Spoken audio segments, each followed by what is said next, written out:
Hey everybody, ReefGrrl here, and welcome to ReefGrrl Live. I'm so glad you could make it. The whole idea here is to have some fun, chat, ask a few questions, maybe show us what you're doing, and get to know each other a little bit better.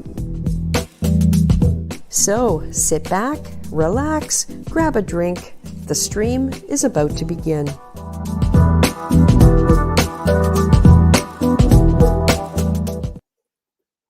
Hey everybody, welcome to another Saturday night, and glad you could make it. I've got 5 people already. That's cool. Del's Reef, hello, you're the first tonight. Thanks for coming by. And Annie Jefferson, nice to see you, Annie. There's BC, hope y'all are well and secure out there. Doc BC, doing our best. Hi, Lee White, thanks for coming by. There's Flippers Reef. And hey, T40, what's up, everybody? I hope everybody's in the best of health. We want to see the new tank. You and me both, brother. Hey, Ronnie Johnson. Okay, I don't think I've seen you before, but welcome.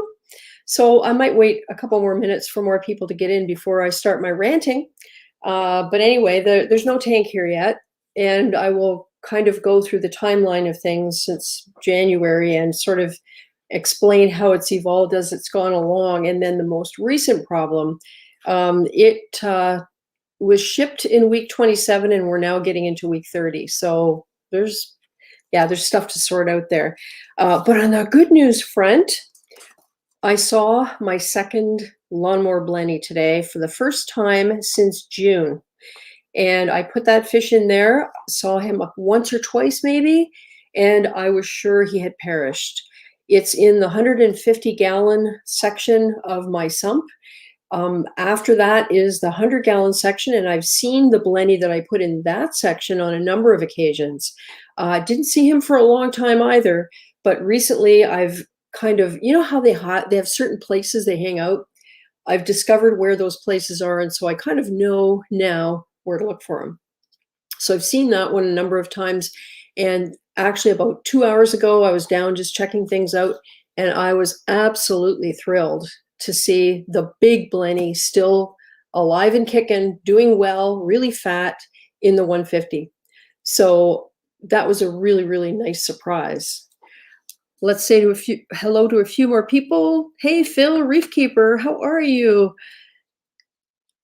Hey, Calypso's Reefs. I hope you're doing well, Hector. And there's Lynn Reef Nerd. Glad you can make it, Lynn. And Andrew Hudson from the UK. So I know it's late for you. So that was a bit of good news. Kind of a bit of bad news. Well, yeah, it's bad news, but I'm hoping it isn't like really, really horrible news. So I've talked a number of times about my turbinaria coral that I absolutely love, my scroll coral. And here's what it looked like. This is just under room lights. One of the blue lights is on, but it's directly under. I turned off the blue light that's right above it. And so this is what it looked like. You can see how gorgeous it is. And then my phosphates bottomed out. I noticed a dark area in the center. And I think I might have mentioned this when it was actually happening. And I am not kidding, within 72 hours, it looked like this. And the blue light is on it. And there is no color because it's like it's gone. All except for a tiny, tiny area. And here's a close-up of that. So this area is actually on 2 levels. The largest area in the center there is higher than the other area kind of diagonally over to the left. And there's another couple of polyps up and to the right, and maybe 1 or 2 in other spots. So that picture was taken over a week ago, probably 10 days ago, right after things happened, and it's holding on. And those areas look to me as if there's a few more polyps. So I'm crossing my fingers. I'm really, really hoping that it's going to come back. But I'm pretty convinced it's because the phosphates bottomed out and it just went downhill really fast.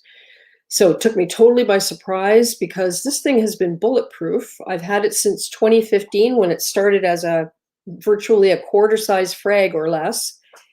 and it's been moved all over the place. It's been in all of the tanks since then, and up until just 10 days ago, it was thriving. So I really hope it comes back. It's easily one of my favorites, and it's been with me for a long time. So that's kind of bad news. Let's see who else we got in here. Oh, hey, Nano Joe. Glad you could come by. We'll see you a bit later, hopefully. So what else we got? We got 11 people. That's good. Oh, yeah. And something I got this week, I picked up 2 Coral Box Quiet Pump Plus. Not sponsored, by the way. I paid for them. Since that seems to be the thing these days, right? And I got them from reefsupplies.ca here in Canada. They had them on sale for $89. And I had been wanting something in Mollywood, the observation tank, because I got a bunch of SPS, and I was concerned that there wasn't enough flow in there to keep them healthy until the time came for me to actually move them into the big tank. That is going to be the observation tank. Everything I get is going to go in there. So the flow was a problem I had to solve sooner than later. And it just so happened they went on sale. I have no intention of spending $300, $400, or $500 on a wave pump for a 25-gallon tank. Essentially, it's 25 gallons. That's how much water the display area holds. So I was super happy to see those go on sale. The timing was perfect. I ordered 2 of them. This is the one that I haven't opened yet. The other one is installed in the tank, and it's amazing. Absolutely silent. The surface of the water is really, really rocking.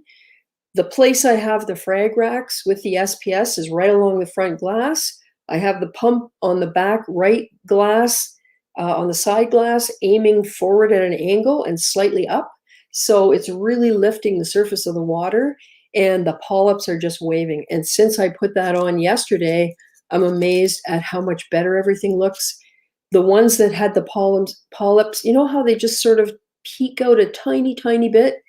They were there, you could see them, but they weren't fully out. They're out. So really, really pleased with that.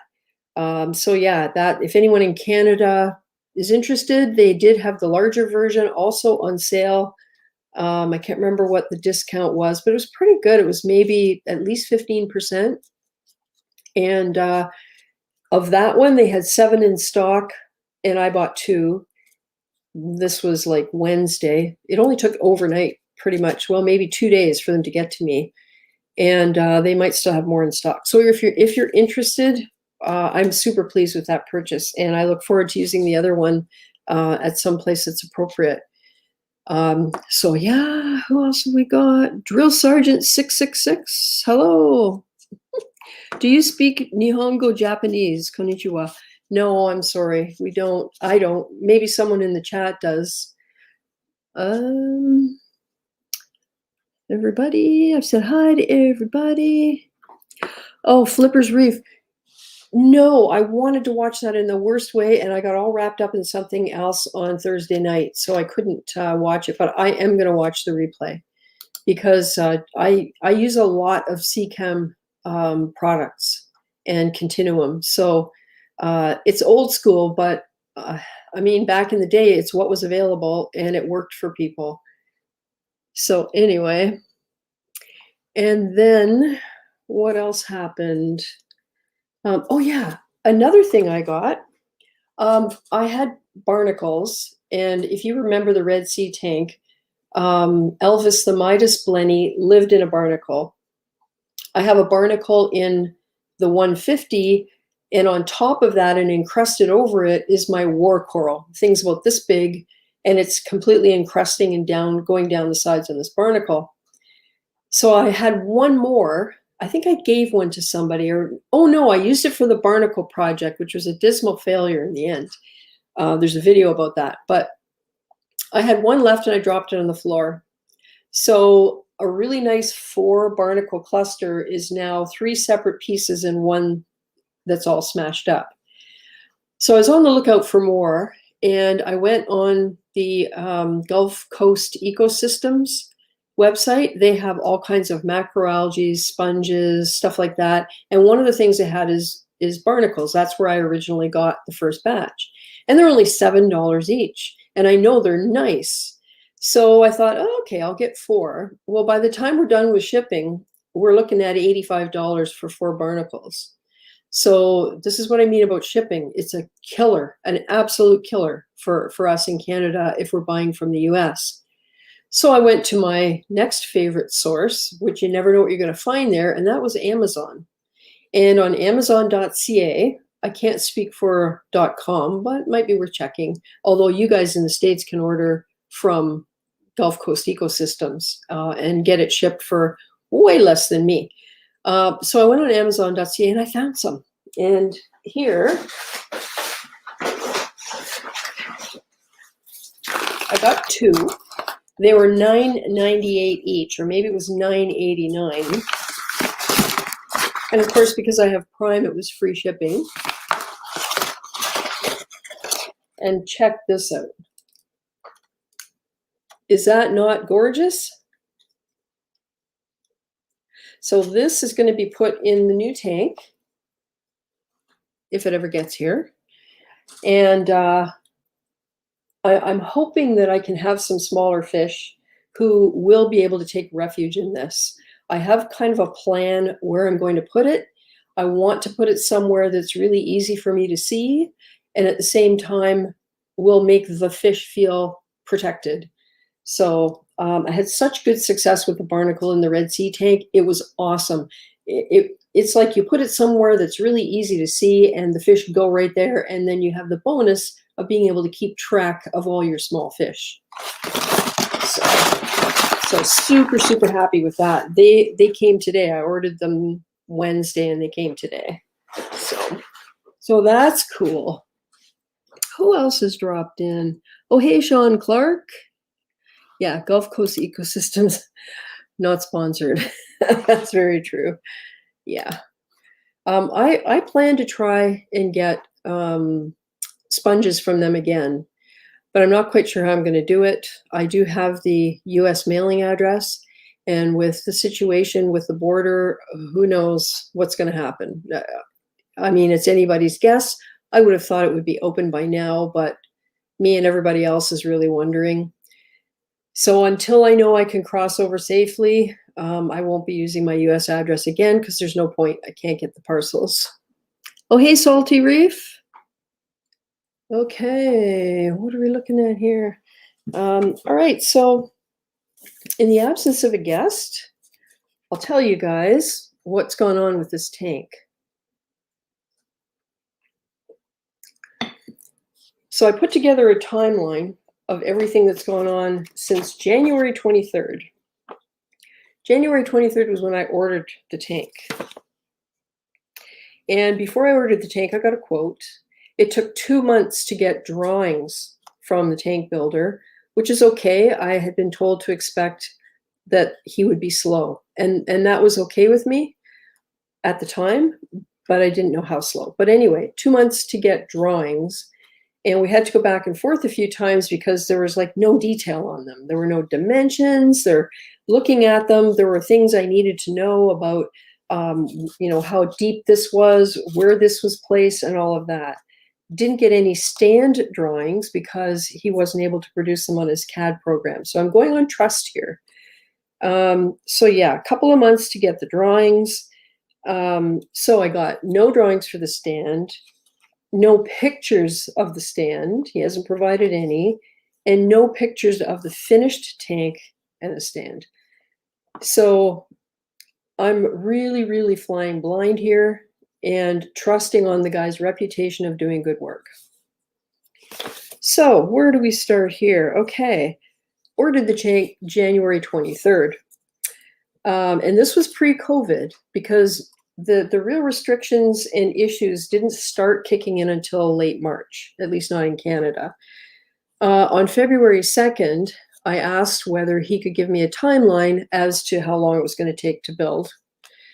On February 12th, I asked again, and just to clarify, when I asked, that was via my LFS because I paid the LFS for the tank and they're managing the purchase for me.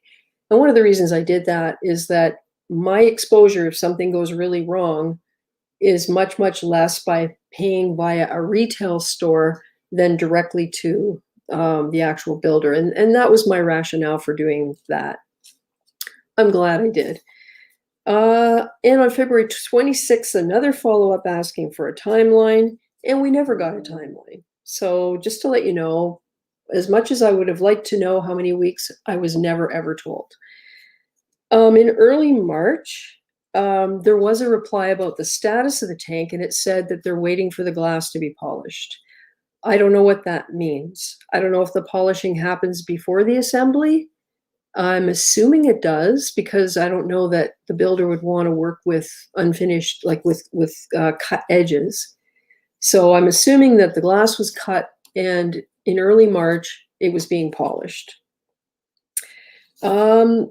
He promised an update around the first week of April, but by April 9th, there was no update.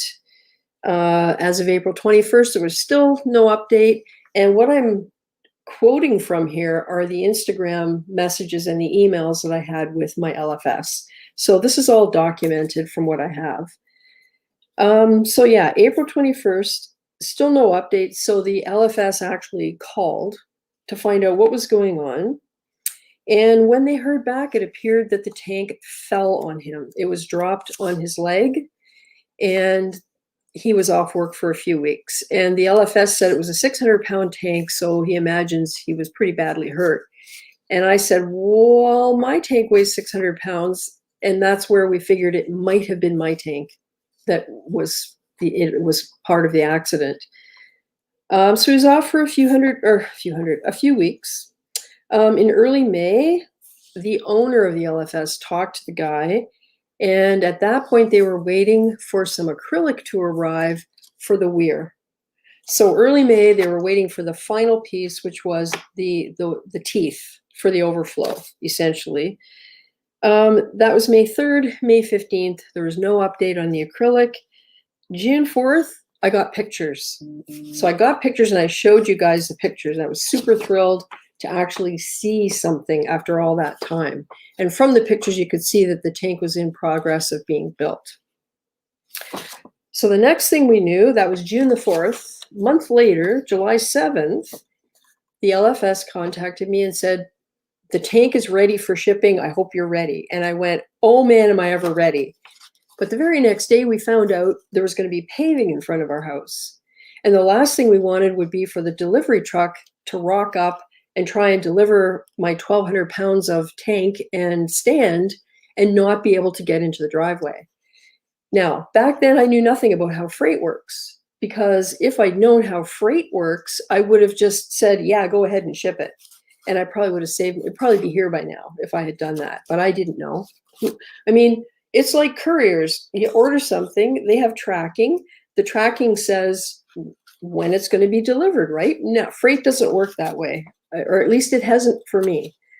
July 15th, I told the LFS we're good to go. So 1 week after I was first told it was ready to ship, I let them know, yep, you can go ahead and ship. And then the LFS did confirm on July 18th that they let the builder know. So on July 22nd, it still wasn't shipped. So the LFS followed up. July 28th, the LFS was told that the tank had been shipped a couple days before that, on the 26th, and that the builder, the shipper, was looking for the tracking information. So I think I told you guys I did not feel good about that, but what could I do, right? So finally, I got fed up with waiting, and I called the tank builder myself. I spoke to the guy. I found out he sent me a copy of the weigh bill, and it had not been even picked up until July 28th. So that it was shipped on Monday was not true, and it hadn't even been picked up until the 28th. And then further to that, the tracking didn't even show up from the freight company until the 30th. So it's shown as input into the freight company on July 30th. What else here? Oh yeah, and during that phone call, I found out, he told me that they had not tried the tank on the stand. So now I have something else to worry about, because the stand is in two pieces because it's too big to get into the house in one piece. It's 60 by 66 Yeah, 60 by 66 by 40 inches tall.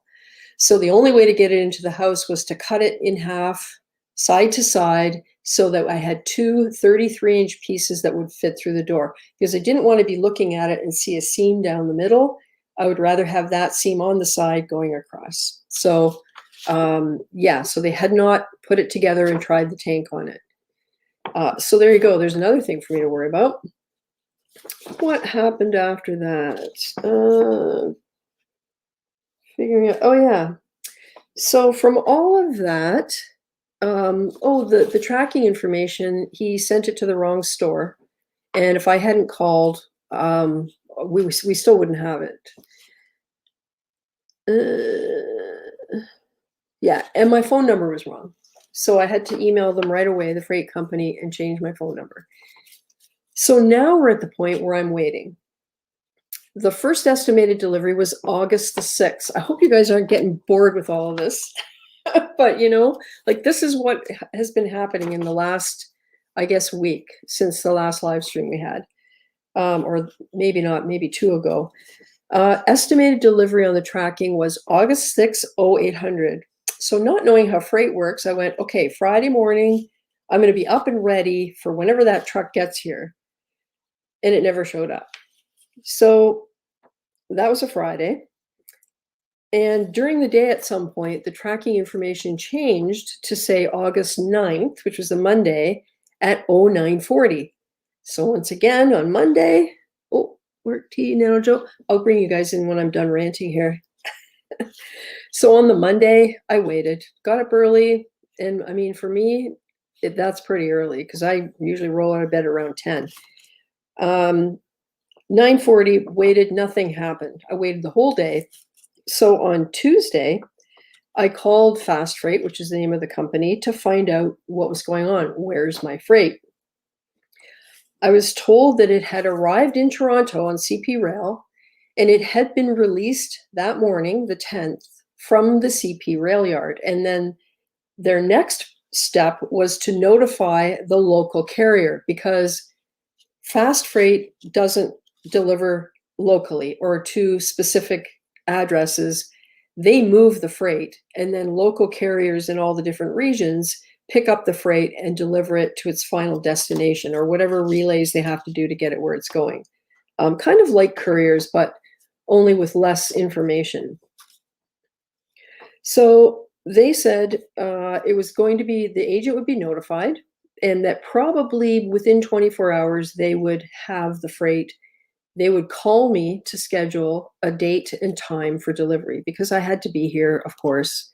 And they wouldn't, because I was afraid they would just drop it off if nobody was here. But no, that wouldn't happen. They would call and arrange it. So that was on the 10th, which was a Tuesday. I waited through Wednesday. I didn't get a call. And on Thursday morning, because she said, if you don't hear by Thursday, give us a call back. So I called back on Thursday, and I'm not 100% sure, but I think I was talking to the same person. She said, oh yeah, that was August the 12th. She said it was offloaded that morning. So 2 days ago, I'm told it's been released from the rail yard and the agent's going to come and get it. I called on the 12th, and it was just offloaded. I'm assuming from the train. And the agent would be notified. So essentially the same thing I was told on Tuesday, I was told 2 days later. So I expressed a little frustration at the conflicting information. And I said, so like, what am I supposed to do now? I've been waiting for this thing. You guys, your tracking means nothing, because there's no way for me to know when to expect this thing. Because I mean, we have to do things too. We got to make sure there's space in the garage. We're all ready now. We've been ready for a freaking week. And so she said she was very kind. She said, I'll put a rush on it. So a couple hours later, I get another call from the client service, the booking agents, to schedule my delivery. And would I be available on Friday? So that would have been the 13th, which didn't thrill me, but oh well. At this point, it was like, let's just get it here. And would I be available between 10 a.m. and 2 p.m. to get this freight delivered? I went, yep, no problem. Like, let's do it. And so she said, okay, fine, we'll see you then. And I went, well, wait a minute. I have to make sure and confirm that this truck is going to have a lift gate and that there's going to be equipment on the truck that will be able to take this 1,260-pound, 6-foot cube crate off of the tailgate and put it into my garage. Because it's a wooden crate, I am not leaving it outside. It has to go in the garage. And this is where it gets really, really like ridiculous, almost to the point of a farce. She said COVID protocols prohibit their drivers from entering confined spaces. Yeah, my garage is a confined space, and they can't drive their forklift into a confined space, even though it only has to be at the front. And I tried to explain, and she just kept repeating the same thing over and over. And I said, okay, I'm so sorry. I am wasting your time. Can you please escalate this? And I've been in customer service. I know what this is like. And so she escalated it to somebody named Lexi. And she kept insisting also on the same thing. And I just kept saying, like, honestly, what is with this COVID stuff? How is that a risk to your driver? He's not even going to be in the garage. He's going to be outside the garage, pushing the thing into the garage. Like, unless I'm misunderstanding how these machines work. I was getting really irritated by this time, but I have to say, I did not swear and I did not insult anybody. Although, man, oh man, it took every ounce of self-control not to talk about how shit their customer service was. But never mind, that's just me being judgmental because I don't know how the process works. And it's probably not fair for me to say that because their customer service could be great. And I'm just in the one situation where it didn't work for me.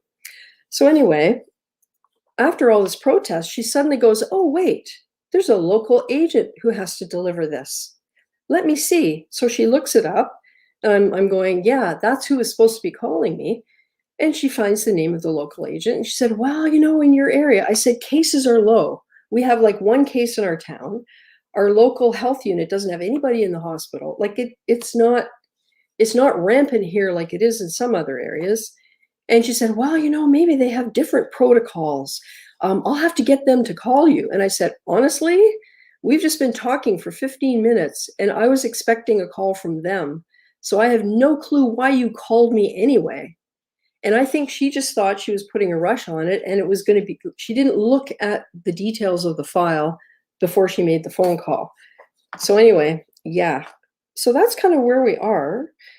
She said, well, this was Thursday. She said, well, it won't be today because it was like 2 p.m, so kind of late for anybody to call. But Friday, she said, well, they'll probably call Friday. And I said, okay, that's fine. So how long do I wait to follow up with you guys if nobody calls me? Like, do I wait till Monday and follow up, like call you back? Do I wait a week? Do I wait a month? Like, how long do I wait? Your tracking isn't doing anything. So how would I know where it is? And she wouldn't give me an answer. And I think by this point, she was just sick and tired of me and wanted me off the phone.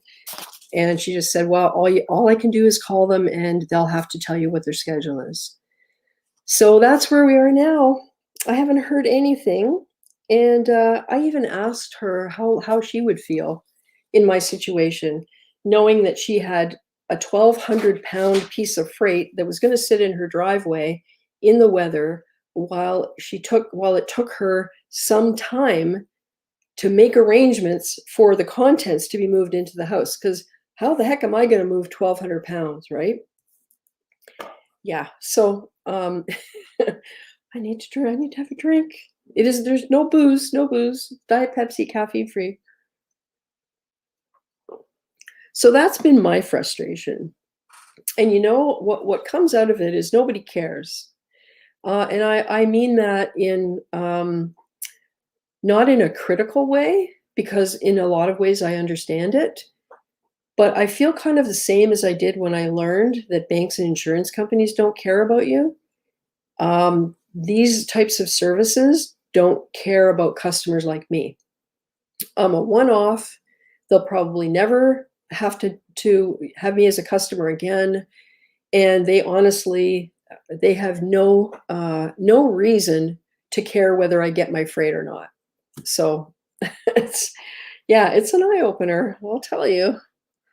So I'm going to bring these guys in, Mark and Nano Joe, and then I'll say hi to a few more people, and then I'll give somebody else a chance to talk.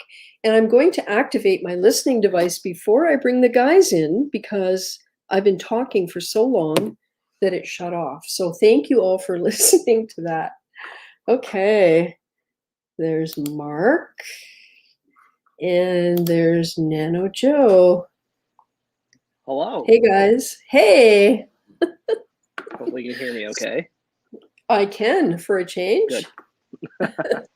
Because I actually did things in the right order. There you go. Flipper's Reef. Yeah, Flipper's Reef. Even with the pandemic, it seems like an awfully long time to be waiting for a custom tank. Yeah. Like I said, it got shipped in week 27, and we're now heading into week 30.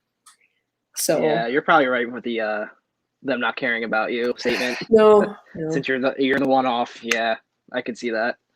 That's Yep. frustrating.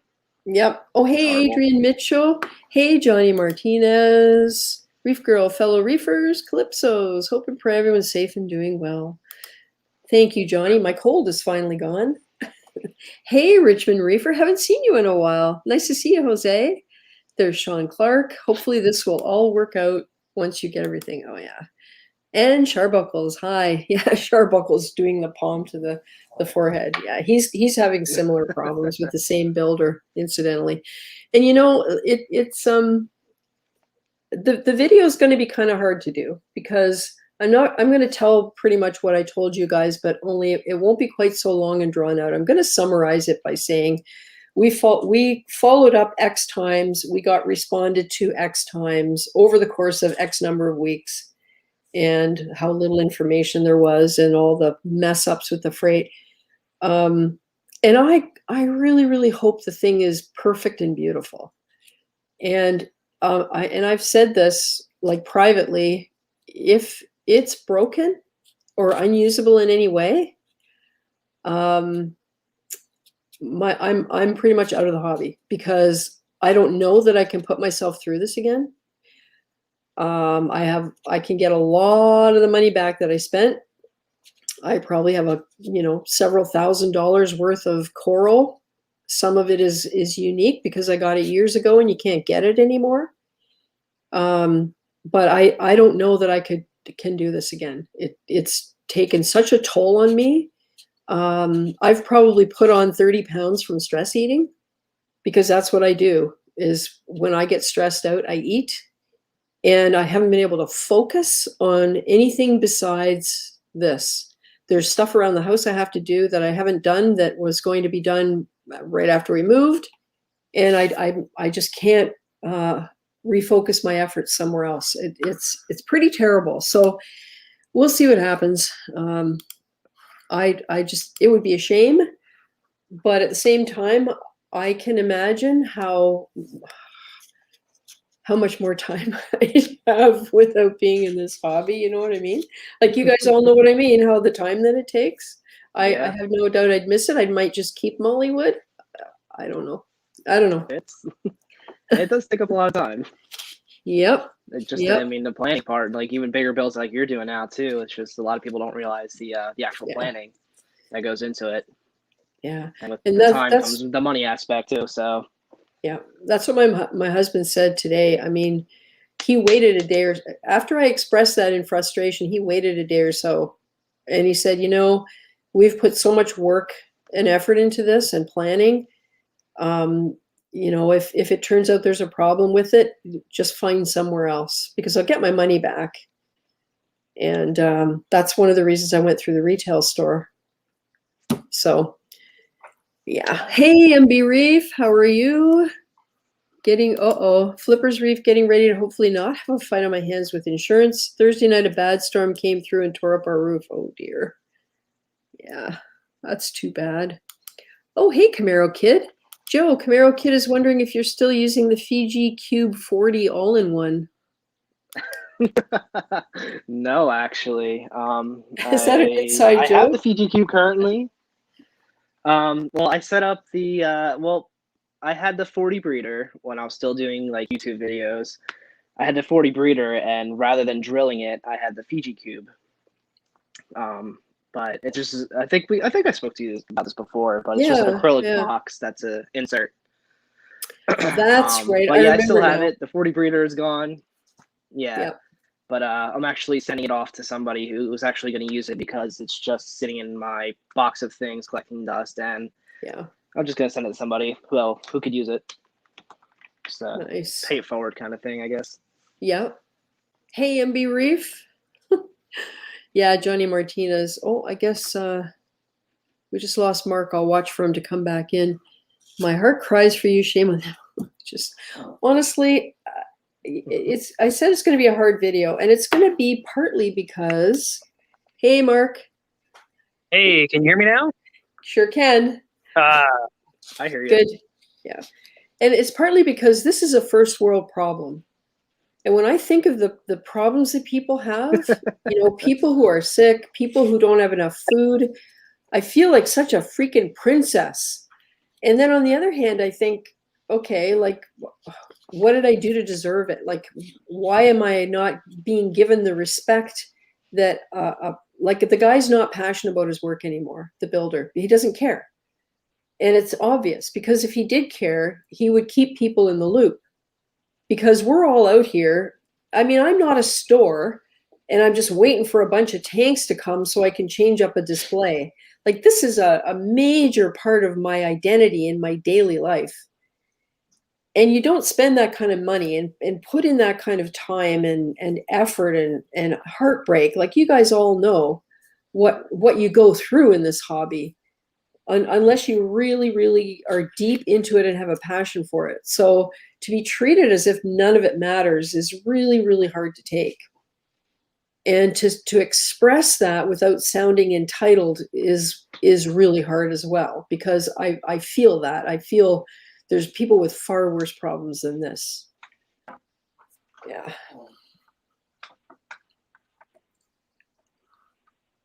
I still think it's been 40 weeks for you to get a tank. Uh-huh. You could have had a baby in that time. I know. I did have a baby in that time. Well, no, hopefully not. 40 weeks is better. I had a baby in 34 and a half weeks. And she has a baby. The longest my wife and I have gone is 38 weeks for any of our children. Oh, yeah. So. Yeah. Yep. Oh, geez, Sharbuckles. God, I hope it doesn't come to that. We're all here to support you if the tank is in tip-top shape. Yeah. Well, you know what it's like. I mean, there's certain things that are fine. So there's a big scratch across the bottom. I mean, you're not going to see it. If there's anything that might affect the structural integrity, because it's Euro-braced top and bottom. So it depends how they pack the stand. I hope they put the tank in a crate and the stand in a crate and both of them in another big crate. But I don't know, because guess what? I have no information. I have no pictures. I have no indication of what to expect. And that's not a good thing at this point. That's going to be the worst, is not knowing anything. Yeah. No, Johnny. Johnny says, no, you can't leave. I'll send you a nano tank. Well, I do have the Nuvo 40, the IM Nuvo 40. That's the observation tank. And I mean, the problem is I got 2 tangs in there. I guess I'd have to rehome them. Anyway, I hope I'm not going down that road. I mean, my husband did say we could probably get a pretty nice Peninsula tank in here.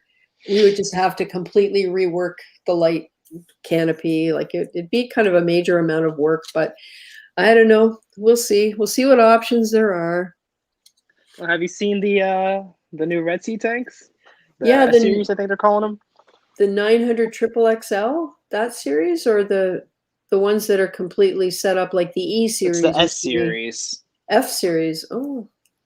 No, it's the S. Yeah, they're Euro-braced one. Yeah. And they're coming with steel stands too, rather than the wood. Really interesting. So they're obviously evolving. They're pretty nice. Yeah, I think from all the I don't know if you were part of the Red Sea Facebook group, but a lot of tanks are bursting. Yeah, no, I wasn't part of it, but I knew about it and I could see why. I did the paper test. Yeah. Oh, hey, Adrian Mitchell, is it a good idea to have BioBlock in your sump or not? What do you guys think? Have you used it? I, blocks. I use Marine Pure myself, but I love the damn things. Yeah. Um, I have the spheres downstairs. And what have you got there, Nano Joe? The Yeah. Marine Pure spheres. Oh yeah, yeah. It's a similar Yeah, I just thing, threw them all down except there. it's you don't need all the space for a big block. You can spread everything around. Nope. Yeah. Okay, cool. So I don't know if that helps you, Adrian. I did have a Marine Pure Bio block in my Red Sea tank when I started, but I used it as a skimmer stand. And moving the skimmer around and grinding away at it, it started to disintegrate. So that's the only thing I would say about them, is they do tend to crumble after a while, depending on. Yeah, just don't touch it. Yeah, you do have to be careful. Put it somewhere where you're not going to come in contact with it, maybe. Yeah, Hey, very low flow in an area. yeah, exactly. Hey, B Speak. Hey, everyone. Sorry to hear you're still waiting on the tank, Cindy. Oh, yeah. Yeah. Flippers Reef. I get where you're coming from, but if you love the hobby and you do, obviously take a deep breath and remember where you've been. I know. Yeah, 10 years of my life. so, Cindy, I have some beautiful things that I picked up today. Oh, yeah, let's look at them. So, I'm really good friends with one of my local fish stores. Yep. And the owner there brought in a beautiful, beautiful order. And me being such a great friend, I just couldn't let them sit in his tank. So they kind of came home with me. So yeah. Here we go. I'm going to put you up full screen. Ooh, that's vibrant. And what is that, a chalice? Double Inferno Chalice. Nice. Under standard lighting, he's got kind of nice. A bluey kind of base, bluey brown, and then under the antique, you can just see that beautiful red mouths and spots everywhere. And then we have some beautiful trackies that I picked up. Wow. Have you had them before? Have you had trackies before, Mark? No, this is my typical. I'm just going to go all in and see how bad it gets. I can give you some advice if you want, based on my experience. I will openly take all the advice. I actually need advice on trachees right now. Yeah, make sure you feed them. Oh, I have. You guys are going to get spun around here for a few moments. I have this to make sure they get a good solid feeding. Yes. Oh. Yes. That might not fit over the big one, but it'll certainly help. It actually just does. Oh, good. Yeah. Yeah. I didn't angle him very well. I'm going to have to shift him after a bit. But yeah, no, he's got the beautiful kind of, without the filter on, pinkish. Well, actually, why am I trying to tell you when I can just take the filter off? Yeah. The blues get it. Like that, the blue, it's kind of a teal centered with blue purpley line ring, and then his outer lips are the kind of that pinkish orange, which is just gorgeous. That's a cool piece, man. Very nice. The little splatter, unfortunately. Yeah, Gorgeous George was a splatter. It was really a nice one. But I lost him, and I think he starved.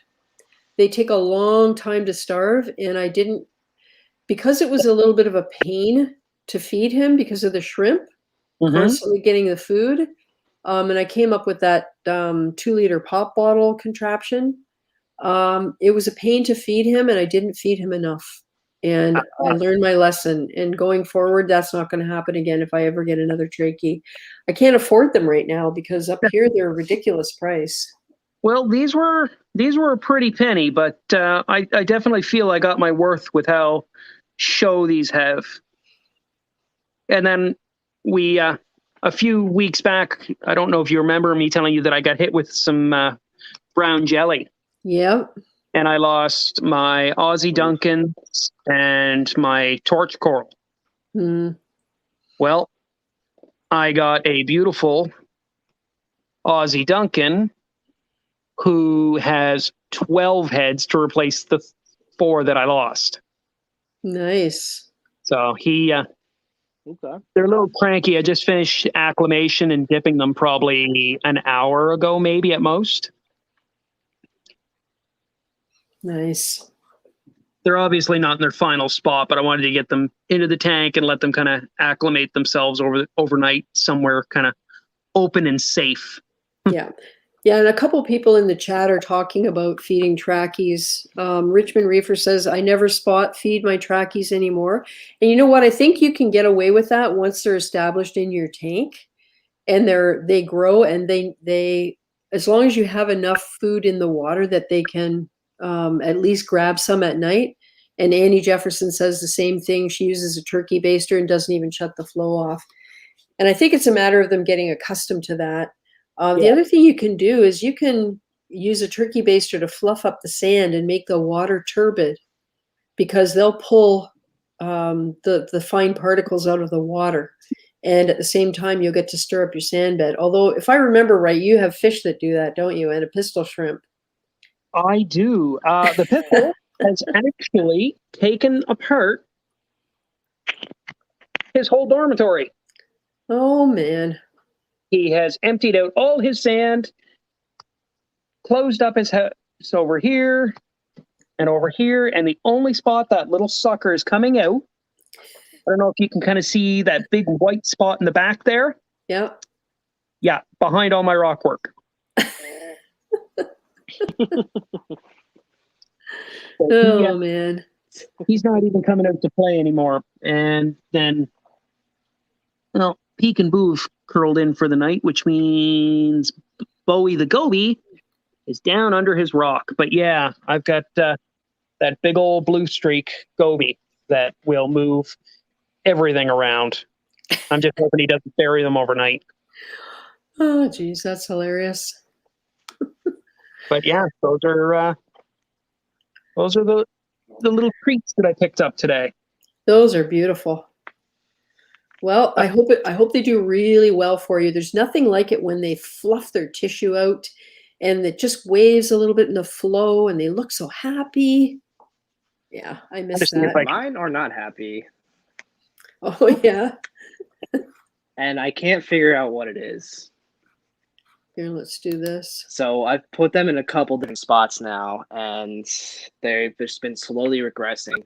Like the one tricky I have is on the left here.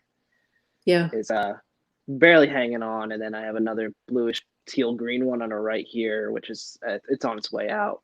It's funny though, because that one will accept food. That one looks worse than my other one. So I tried tucking him a little bit further back into like a little bit more shaded spot with a little less flow, and that didn't seem to help at all.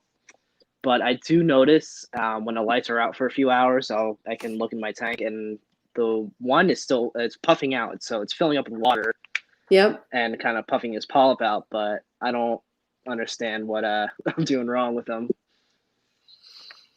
Yeah, I don't know. Somebody said certain types, like certain subspecies, just slowly starve to death because we don't have the right environment for them. I don't know, maybe try fluffing up your sand to get stuff into the water, and just see if that might help them. Yeah, it's hard to tell. I'll try anything at this point because they're my favorite pieces. So yeah, yeah. Maybe revive dip as well. I found that helped I had a big green hair algae outbreak here recently. We're starting to turn the corner on that, thankfully. Yeah. But after I cleaned them up, my gonies, if you can see them there, are actually starting to extend again. Those two little green dots. Awesome. But I found dipping them in Revive made a huge, huge difference. A lot of the hair algae that had been kind of built up around them cleared out, but they responded really, really well with the Revive and kind of got a bit of a boost. Yeah, see what happens from here. Joe, how long have you had those trachees? So the one on the left I got at Reef so that was June. Okay. And then the one on the right I've had for quite some time now. I'd probably say like five or 6 months, maybe. Yeah. So, yeah, it's Yeah, disappointing. all I can suggest is try the sort of turbid water, or even I don't know if you use any sort of coral food like Benepets, or like I'm thinking some of the chunkier stuff, Benepets or the ReefGrrl. I've been using the Zuper food, and man, oh man, does Okay. everything ever love that. Yeah, like the one will take mysis fairly easily, but Yeah. I haven't seen any progress off of that. So maybe I could try pellets, or I've tried to give them a little bit of reefroids too, see if they want to take it, but they don't put out any kind of feeding tentacles. Yeah, and it's really easy to overfeed them too. I mean, it's one of those balancing act things, right? Like, you know, they might take 2 or 3 pellets and that might be all they need, but if they get a whole bunch on them, they slime up and they just end up floating away in kind of like a cobweb. I've seen that happen. So how often would you say to fluff up the sand around them? Like once a week, or? I would do it like every other day, every other night. Just get a turkey baster and just kind of upstream, like whichever direction the flow is, so that you're not fluffing sand onto them, but that it's suspended in the water and passing over them. Okay. And just see if that helps at all. At night, lights out? I would do it, yeah, like just before or just after lights out. Okay.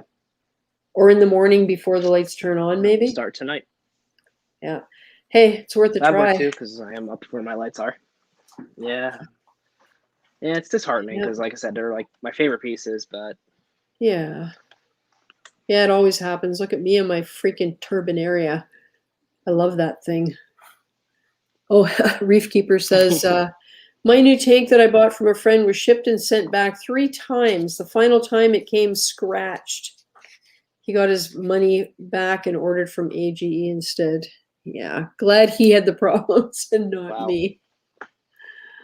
Flippers Reef said it took a full year to finish his latest system. Camaro Kid. The king of live streams can get a tank, delivery, setup, all equipment, and stock free of charge at the snap of his fingers. Just change your name to Queen of Livestream and see what happens. Yeah. There you go. There you go. Man, oh man. Okay. Yikes. Hey, Mr. DKH. Oh, and Flippers Reef says bacteria, feeding bacteria. So, people are making suggestions here. I guess I didn't get down very far in the comments. Wow. Insane Reefer says, Mark says that looks awesome. I think he means yours. Oh, hey, Joseph. Rosada? Pretty, must feed them. Richmond Reefer, Mysis, Oyster Feast, Phyto Feast, Reefroids to boost his phosphate because the corals keep sucking it all up. Yeah. Oh, and Andrew Hudson, Mark, says he couldn't resist and came home with a 2.5-inch tiger cowrie. Anyone any idea what I can feed it? I've read a hungry one can munch on softies. That I don't know. I've never had one. I would love to know. My wife may. Well, my wife's a little more crazy for them than I am, but she loves anything with a hard shell on it. Nice. You could try some extra pellets in the tank. Get to the bottom in like a corner or something, and hopefully you find it. Yeah, that's a good idea. But then you're overfeeding, so take that into account. Well, and I guess it depends if you have Naceria snails or not. Then you'll find out who wins between a cowrie and Naceria snail. Oh, Annie Jefferson. Grind meat, fish, and feed. Grind meat, fish, and feed. I base my sand and turn the tank cloudy a couple days a week. I do early evening, turn it milky. Oh, yeah, I used to do that too. And it was for torches mainly because they generally come from areas of turbid water. And the new corals that I got last week, are also the same. Not the Ulophilia so much, but the Mausoleas. And I have pictures of those too. I couldn't get a good picture last week because it was the wrong time of day when I was trying. And I'll show you guys later. But when they come from areas of turbid water, they pretty much need that stuff in the water column. And you can supply that stuff, at least most of us can if we have sand, or even if you don't have sand, anywhere that detritus builds up, you can supply that to those corals that do extend feeding tentacles, and they'll just grab whatever passes through that they need, because most of what gets stirred up is, in fact, uneaten food. Some of it is fish waste, but most of it is uneaten food that ends up there. So, in various stages of decomposition. So, you know, it's worth a try. Bert Minshew. Hey, Cindy, crazy about your tank. I would flip out. So you have been better than I would be. No one seems to care about customers anymore. Bad service everywhere. Yeah. Yeah. Some days I'm really calm, and other days I've been buying SPS coral. Yeah, very bad. Bad. And I put in another order. Unorthodox Reef is having 15% off sale. Everybody in Canada. And he does the corals for cancer. Get on So it. I put in another order this week because he gave me a gift card. It was kind of him for the 3 that didn't make it. And so I used the gift card and more. And oh yeah, because you know the other coral that I'm losing, I appear to have, well, I'm not giving up on it yet because it's a Cyphastria and they come back from the dead. But yeah, my branching Cyphastria, if anybody remembers how it covered the entire front of my right-hand pillar in that beautiful minty green with bright pink polyps. And it's now white, a nice shade of beigey white with hermit crabs on it. So, or Unorthodox Reef had a branching Cyphastria available, so I snapped it up so I can start over again, right? Richmond Reefer, SPS are an addiction. Yeah, you know, I just get the easy ones. And if I like the color, I'll buy it. I'm not going to spend huge money because they're just too. I don't want to waste my money, and too often, as soon as I buy an expensive SPS, something happens to my tank. So I think I'll just wait until some of the higher end ones that are slow growers maybe become a bit more common and the price starts to drop.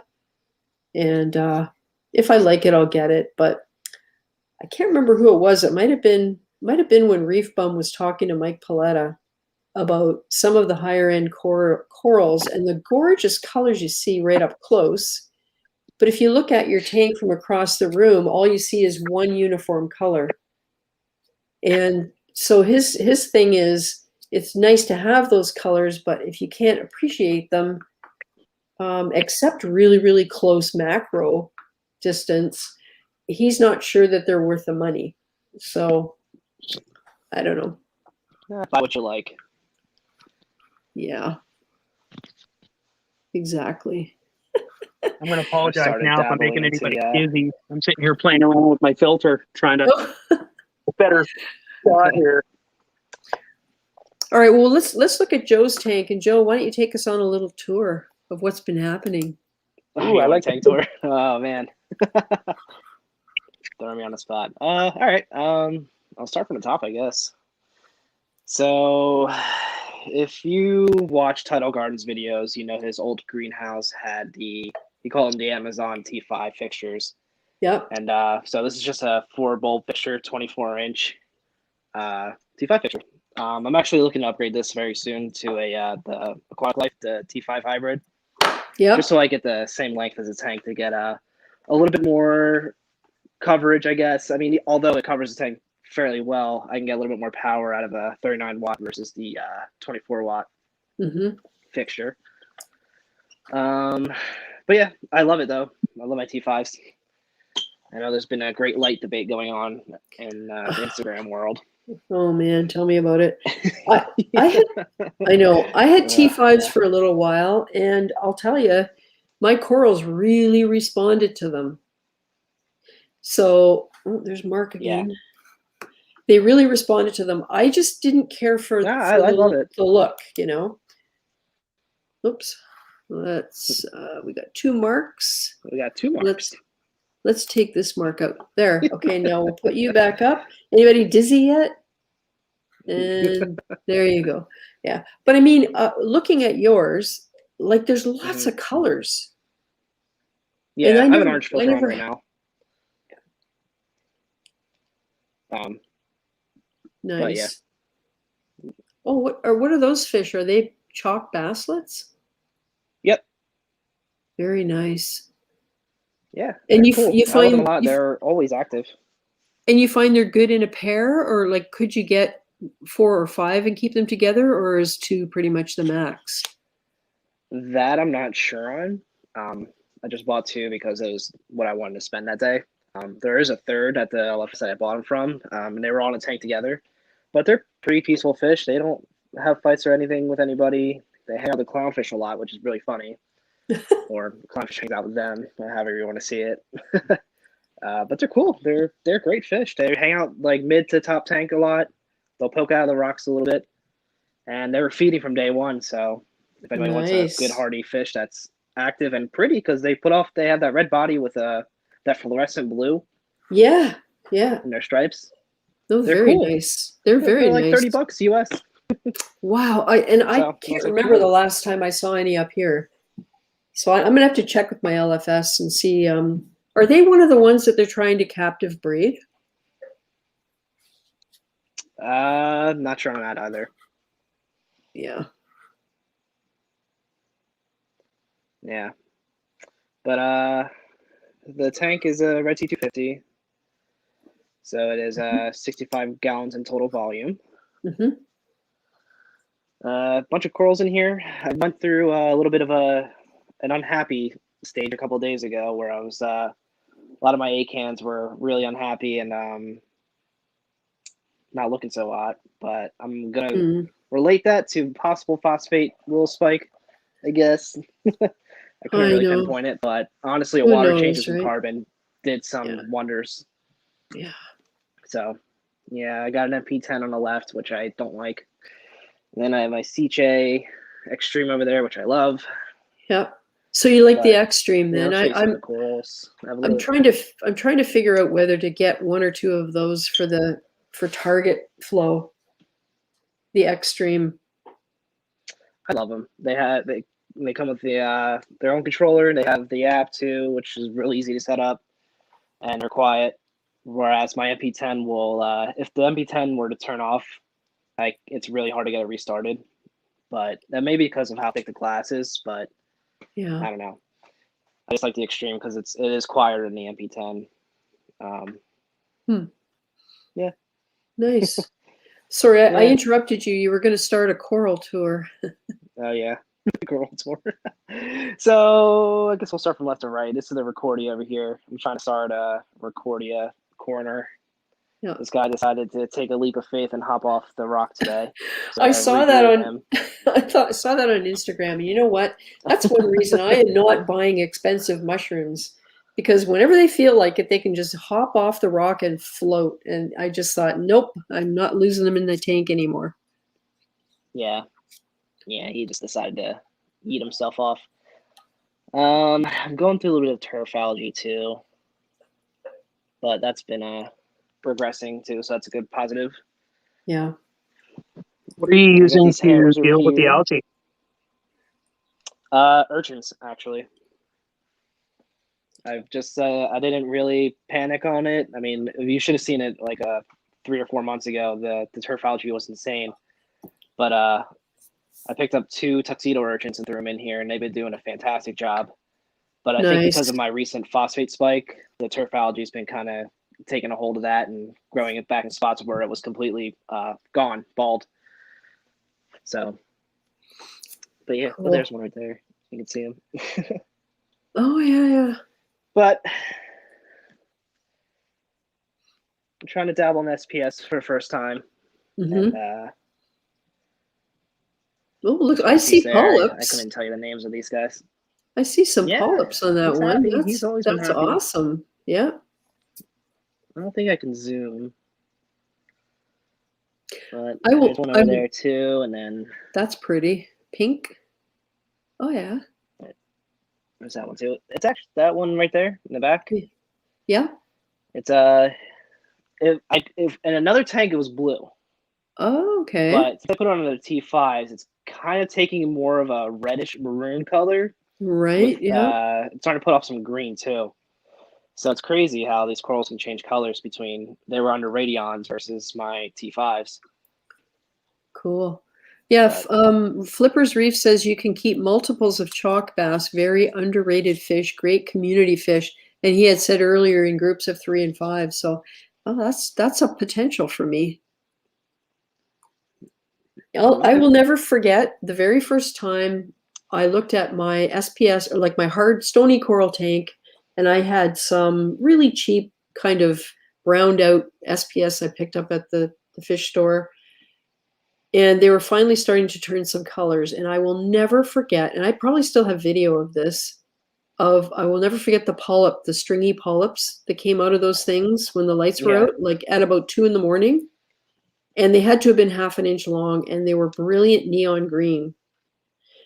And the actual coral itself was like a purple that faded to green at the base. It was just like, it was pretty, but nothing special. But holy smokes. And man, was that ever exciting, because I had no clue that that's what they did. Yep.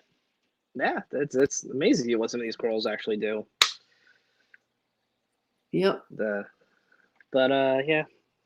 I guess we'll go towards the bottom now. Kind of make this a little quick. So The gates of the guts hell. of everything. The red light always makes me laugh. Yeah. Yeah, that's a Neptune grow light. This is originally the ATO reservoir that comes with the Red Sea. Yep. I know you're familiar with. Yep. I drilled it with 2 3/4 inch holes to make a refugium out of it, Yep. and then just a UV sterilizer that I got to combat some dinos I'm having on the sand bed. Reef octopus skimmer, which I absolutely love. Mm-hmm. And the fun controller board ish thing. Mm-hmm. Oh, yeah, nothing too fancy. It looks nice and tidy. Yeah, I think you've seen the picture on Instagram, what it looked like before a few weeks back.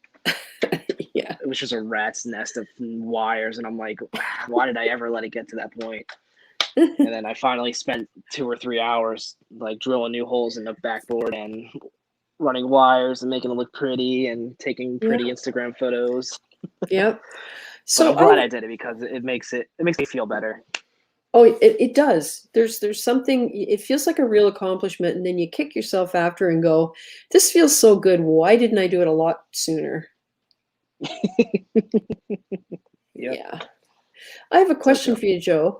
When you first started doing YouTube videos, I remember the one about the anemone getting shredded. And what I've been wondering is, I know that's going back a long way. What I'm wondering is, now you work as 5 years. Yeah, at least. But you work on aquariums now, right? Like do you have an aquarium maintenance business, or you work for somebody with it? I work for somebody. Yeah, I've worked for a couple businesses now, and I've worked at an actual aquarium as well. Yeah. And so what I was wondering is, were you doing that at the time you started the hobby, or did you get into that line of work because of the hobby, or if it's even related to why you're doing that work? Yeah. So to a short answer, yes, because of the hobby, I seeked out work in the industry, I guess you want to say, the service side. I was just sick of where I was working. Yeah. Which is just retail, PetSmart. Yeah. And I just one night, probably like midnight, 1 a.m., one of those sleepless nights, I just typed in aquarium job and see what was on there, not thinking that I was going to actually get a good job to apply to. And then I just applied to one, and it took off from there. Oh, that's great. Yeah. Actually, so my dad always had fish tanks when I was younger, when I was like like 13, 14, 15 years old, and I hated fish tanks. I thought they were the dumbest things. I was like, why would anybody want to keep fish? Because I had to do all the work with him. He had like 12 tanks at his shop, Oh man. at least. Oh, we just lost and I would Mark. go up there. I don't know. Sorry. That's okay. Maybe he'll come back. Yeah, I always got stuck helping them carry buckets and running hoses to do the water changes. They were all freshwater tanks, but it was just the work behind it, all scraping and changing the filter pads. And I'm like, why would anybody want to do this? Yeah. But I slowly grew the appreciation towards the fish, and then I started out freshwater, and it just blossomed from there. Yeah. Nice. Well, I have a childhood memory of. You go. It is, Sorry. and oh no, that's okay. As a kid, my mom wasn't too hot on us having any pets at all. We had cats, but they had to be outdoor cats, and I think that's why I'm so strident about keep your cat in your house if you love it. Don't go on Facebook crying because your outdoor cat has disappeared, and you think it's been hit by a car. Like, keep it in your house if you love it. So that's my lecture for now. I'm going to stop. But anyway. I have a memory as a kid of our family doctor having, he bred discus, and we're talking in the 60s. Oh, beautiful. So, I mean, Wow. it was pretty rudimentary back then, but his whole basement room, like my parents were immigrants to Canada at that point. They would have been here probably less than 10 years. I'm a first generation Canadian. And so he was of the same origin as them. So they got to know each other, and he would invite our family over, and we were pretty. We didn't have a lot of money, and I think probably he was helping out in the community sort of thing. So the fish absolutely fascinated me, and I was just thinking of that the other day, and it just suddenly hit me. Maybe that's the first place I ran across it, because we weren't allowed as kids to have any pets. And going back and thinking about it, how much I remember kind of surprised me. So I thought I came to it very late in life, which I guess in my 50s is late, but maybe that's where the seed was planted, So what really got you into it then? Was it just a small tank you started? Well, it was goldfish in a pond. Because Nice. This is a crazy story. We're at Walmart. I came across a pond liner, one of those formed ones that has a deep well in the middle and two shallow shells on each end. And it had a pinhole in it. It's like the plastic. Yeah, that's right, a form. And it had a pinhole in it. And so I said it was marked down to like $59 or whatever. So I said to the guy, would you take $20 for it? And this was at Walmart back in the day when, you could find the manager of that department. They had way more staff when they first started out. And so he took a thing, he crossed it out, he wrote 1999, and he initialed it. And so I went and found my husband. I said, I just bought a pond. But we were driving a Cavalier at the time. So we had to jam it into the trunk, and half of the the rubber stuff around the edge of the trunk, the weather seal stuff, half of that came off with it. And we weren't in our hometown, so we had to go to my mom's, who lived in that town, and drop it off at her place until we could get a truck or something, or switch to the other car, which was a little bit bigger, and bring it home. And so we had just moved to a new house, and we put in a pond.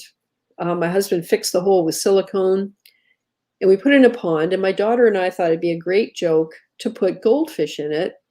And when he'd be out there barbecuing, to have him see the goldfish and go, wait a minute, how did those get in there? So we just did it as a bit of a prank, right? So we put the goldfish in, and then we never saw them again, ever, until the end of the summer. And they were so skinny because I didn't realize I'd have to feed them. So I got some food. I started feeding them. They're living creatures, so we brought them in for the winter, and that's how it started. So 2 years, you bring them in, put them in a Tupperware tote on the kitchen counter. I bought a cheap filter at Pet Value or somewhere. I built a little cave for them, and then I had to dismantle it because the cat would sit there and just wait for them to swim in the water above the cave and pick them off. And then we just gradually kept getting bigger and bigger tanks. Then we spread out to different types of tanks, because you know how in freshwater, it's kind of like saltwater, except more so. You can only have certain fish together. So if you want certain fish, you have to make sure that you have compatible fish with them. You can't just throw a whole bunch of different ones together. So that got us up to 9 tanks. And at one time we probably had, I know it's crazy. We probably had like 700 gallons of water at one point in these 9 tanks, because they were all fairly big. And we started noticing condensation on the inside of the windows. And, you know, we knew that it was too much. And we were getting sick of the maintenance. And a couple things happened and some fish died. And, you know, you just like, you know how the hobby evolves. You change your mind about things. You make decisions based on stuff that happens. And we eventually got it down to 2 55s, a 90, and a 125. And then we wanted to remodel our basement, so we sold them all except for the 90. And that 90 I kept, and that ended up being the Reef tank. But in the meantime, one of the 125 we bought from friends, and they had piranhas in it. And they had an incident where the tank was neglected, and out of, I think, 8 red bellies they had, I think it was 8, maybe it was only 7, only 1 survived. They went away for a weekend and came back, and the tank was milky white with ammonia. So they don't know whether one of the fish,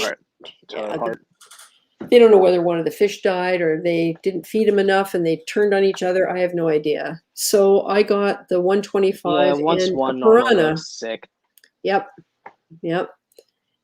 And They'll tear each other apart. I rehomed the piranha, and they also had a saltwater tank that their daughter had insisted she get for university, and it was neglected. And they said, "You want to take this one too?"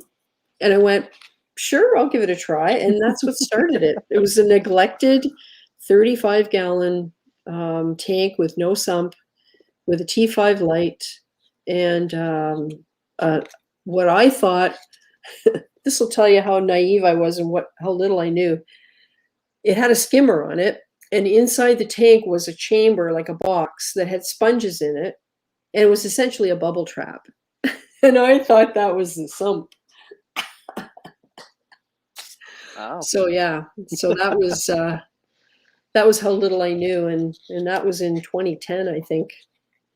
So, yeah. It's funny you say that, how little I knew. That's something I always like think about. Like I often like look back and compare myself to, as a reefer, like back in like say the YouTube video days, how little I actually knew compared to today. It's just like, damn, I thought I knew a lot back then, but like I didn't know squat compared to now. And I'll probably say the same thing in another 5 years. Like, wow, I didn't know squat then. It's funny. Oh, no kidding. Every time something happens, I think, why didn't I know that? When my turbinaria started to get that gray spot, why did I not snap off a couple of the big frilly pieces and put them in the other tank? I know to do that. Why did I not do that? Like little things like that you should know better. And for whatever reason, you think, oh well, you know, it'll come back, or yeah. Yeah, you get confident in yourself, and then like bad things happen. Yeah, but yeah, exactly. This hobby will humble you. That's for sure. Yep. Oh, hey, Mark Teffer. Sorry to just drop out. I have a timing to keep. I'll be back again another time. Of course, I'll watch the missing time. Like and sub people. It's how we keep this going. Thanks, Mark. And thanks for the time you spent here. And I hope those trackies fluff right up and do really well, because there's some good suggestions in here for how to feed them. I don't even know if I read them all. So that's great. Oh, Flippers Reef says it sounds like a Miyagi tort. It might have been. It might have been. That's the other thing. It's hard. I have Corals of the World, the Viron set of 3 books. but they don't use common names, they use scientific names. So that isn't always helpful when you're looking at coral that you might buy. And the corals that I just bought last week, the Ulophilia crispa and the Mosellia latistillata, those are the scientific names, and it's because they don't even have common names because they're not common, I guess, right? Like they don't have like meandering valley coral, or you know what I mean? It's so bizarre. Oh, BC, oh, you're welcome. Cindy, thank you for that story about the pond. It made me laugh. Yeah. Yeah. Oh, Insane Reefer says, I love basslets, but they do a number on your corals with the sand. Do you ever find that, Joe, with your chalk basslets? Nah, they don't really pick up the sand too much. Oh, that's good. Andrew Hudson. Go ahead. Well, no, they just, like I was saying before, they usually hang out like mid to the top. Yeah. I know there are varying types of basslets. I mean, like throughout the whole family, there's black cap basslet, and there's Pacific candy basslet, which is a really expensive fish because they're not easily I had a caught. client had one of those. Yeah. Andrew Hudson said, is there a name for the addiction of keeping water in glass tanks indoors? And Annie Jefferson says, the poorhouse. Oh my God. Oh, hey, Abyan Kabir. Abyan wants to know, Joe, why you're not posting anymore. I think you mean on YouTube? Because I know, Joe, you're on Instagram, right? Yeah, the Instagram's just easier. Yeah. I would love to do YouTube videos again. It's just my house can get noisy sometimes, so I like to make sure my audio is good when I'm doing my videos. Yeah. And it's just the editing. It takes forever for me because like I'm the kind of person who puts it into Adobe and try to like learn new things and learn new effects. So like it takes hours for me to edit as a video that's 5 minutes when it really shouldn't, but that's what I love to do. Yeah. But I think I just kind of fell out of that. But I do think about it because the YouTube was fun. But and again, like there's not a lot of people like back in the day. Again, I guess I want to say that a lot of people that Cindy and I used to talk to are no longer reefing, and that kind of killed the YouTube for me too. Yeah, it's true. Things do change, and you know that's a good point, because one of the wonderful things that I've gotten out of doing these live streams, I mean, it's been almost 2 years now that I've been doing them, is all the people I've met that I hadn't met before. And a lot of them are people who are not necessarily new to the hobby, but maybe new to the community and have discovered that the community that's out there, right? So yeah. Yeah, I miss it. Yeah. And I know what you mean about editing and audio. I remember CJ, he said he used to sit in his car to do the voiceover. And it's true. Like the sound quality is so much better in a car. I have a walk-in closet. It's the first one I've ever had in a house. And if I go in there, close the door, and stand facing all the clothes, I can get pretty good sound. Like it's not bad. There's not much echo or anything like that. Makes sense.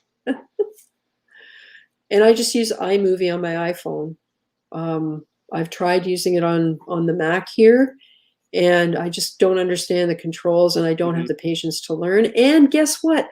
I don't really have a lot of ability to make content right now, because how many times do people want to look at my stock tanks with coral? I don't feel like there's anything really interesting going on at the moment. That's the other hard part too, is finding content to make. Like there's only so much I can say about my tank, and then that's like that. And like sometimes I don't like buy something new for the tank. It's just a stagnant thing to make content on, and it's not like exciting for me to make it. So that's. And I've always tried to stick with what I'm doing for my tank, like things I'm trying, projects. Like I have that whole playlist of weird projects and problem solving, like weird stuff that we come up with to solve problems. And I'm sure we'll get to that once the tank is here, if it ever gets here. And we'll get back to that, right? Plus things like stocking the tank and moving everything up, like all of the challenges that are yet to come. I'll be able to document those. But right now I'm in a holding pattern, and I have 2 tangs in 25 gallons of water, which is the Nuvo 40, with a lot of rock and a lot of SPS frag racks. And I don't want the tang police after me, even though they're going to be going in at 300 plus very shortly. But yeah. Oh, hey, Chimp the Reefer. Nice to see you. Oh, Calypso's is doing a water change. Who here has died from reefing? Yes, but who here has died from reefing? If you're not dead, what's the worst thing that's happened or scariest? Well, how about you, Joe? Have you had any incidents happen? The scariest thing is I've been bit by a moray eel Oh, unexpectedly. are they venomous? No, they're just very, very strong, and they have 2 sets of jaws. Oh So my one God. grabs you, the other one tugs you in down their throat. But Oh, luckily, it wasn't too bad of a bite. But their oh their my. teeth are so sharp that they bite, and they're like I said, they're strong. They're strong animals, and since their teeth are so sharp, that I couldn't get my hand to stop bleeding. So like it scared me, even though the puncture was so small and so tiny. It was such a clean bite and deep Wow. that, like I said, I couldn't get the bleeding to stop. So I was like, great, I'm gonna go to the hospital or something stupid. But luckily, Holy I did get it to smokes. stop. So what did they say when you told them what happened? I don't know. It was going back a couple of years. Yeah. But it's just funny. Well, the only thing that's happened to me is the palitoxin incident, where I had that rock. Oh yeah, And this is going back a long way, and there is a video. I remember that you talking about that. Yep. And I still think I have a residual cough from that, because I think there's a damaged area in on one side, one lung, that periodically it gets inflamed a little bit, and I have to cough. And I think that's what it's from. Yeah, essentially for the crowd that doesn't know, I had a rock with teal green pallies on it. I loved the rock. It was a triangular shape. It was big, had lots and lots of indentations. I don't know what kind of rock it was, but it was beautiful. The pallies were invasive. They took over the world. I started with one on a zoa rock that was relatively big. They killed all of the zoas on the rock and then just took over everything. And I could not keep them cut back. So I took the entire rock out of the tank and I let it dry for like 3 months outside. So came to set up another tank, and I decided I wanted to use that rock. So I decided to scrub all of the dead organic matter off of the pally rock, and then put the rock into something. I wasn't even sure what I was going to do to try and get all of the gunk off of it. But I thought I would start by dry scrubbing whatever I could get off of it with a wire brush. I wore goggles. I wore gloves. I did not wear a mask. And I didn't anticipate the dust that was going to come up. So I noticed my lips tasted salty. Oh, there goes that Red Sea AB plus. Is that what that is? I forgot to do it today. Yeah, I forgot to do it earlier. And Give I everybody a think show. that stuff's so cool, that bright green. And I think I inhaled some of the dust from the dead pallies, because my nose started to burn. My eyes started to burn even though I was wearing goggles. I didn't ever have trouble breathing. I just really, really started to get a burning sensation all through my nose and my sinuses and down my throat. So I stopped and I went and I got a mask and I came back and I finished. And shortly after that, I started feeling like trembly and nauseated. I never got the metallic taste in my mouth, which means poisoning. But through that night, I had a conversation with my husband about what to tell the paramedics if things should get so bad that he needed to call an ambulance. And I was probably sick for a couple of days with that. The next day, I could barely sit up. And the next day after that, I was a lot better. I could get up and walk around. But that thing just went through my whole system. And I was shaking at 4 a.m. I was shaking so bad. My teeth were chattering. I was cold. I was sweating. It was really awful. And I'm sure it was something on that rock. I don't know. Maybe it was just residue from bacteria and salt. Maybe it wasn't Pally's. I probably will never know. But it certainly had all the symptoms of what people report when they ingest some of that stuff. So I did some reading really quickly, and I learned that after the first half hour, if you're not dead, it's probably not going to kill you. So after that, I just, went straight to bed and stayed there until I felt like I could get up. And then I did the video. Yeah, it was pretty bad. Yeah, that's scary stuff. That's Yep. Oh, Bert Minshew had part of his finger eaten by his jumbo 12-inch clown trigger. He's been stung by a lionfish and urchins, etc. Yeah. I'm sure we all have like little stories to report, even if it is like Annie's talking about that metallic taste with water changes. Like, I'm going to admit, I've started siphons on a hose by getting the hose in my mouth and sucking on it because for whatever reason, that was what I had to do right then. And I think I even posted on Instagram that I feel like a real reefer now because I finally started my first siphon. Yeah. Not something I want to do too often. Yeah. No. Sometimes you have to. Well, it was just easy. I wish there was something that would actually start a siphon properly. Well, they have those siphon balls that you can connect to the tubing midway and give them a good squirt, and you can start your siphon that way with these. Yeah, I've tried several kinds, and I've never found one that worked. And I don't know, maybe I just can't squeeze it enough. The only siphon I can really start is, those acclimation things that Innovative Marine has, the sort of the J tube. And then there's like it's a rigid tube, goes over the edge of the tank. Then there's a short stretch of hose with a little bulb in it. And then below that is the adjustment that you roll this little wheel to adjust the drip rate. Yeah, those things usually work. I got one of those. Yeah. So those, you can start with that little bulb as long as you pinch the hose below the bulb. It'll push the air out, and that starts the siphon. So I wish I could find something bigger that worked the same way. Yeah.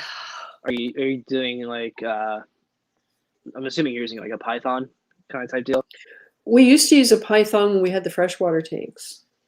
And in fact, we even had, when we had the plumber come and do some plumbing for the Red Sea tank, we even had him install extra pipes, like an extra hot and cold that was on the little stud wall right beside our laundry tub.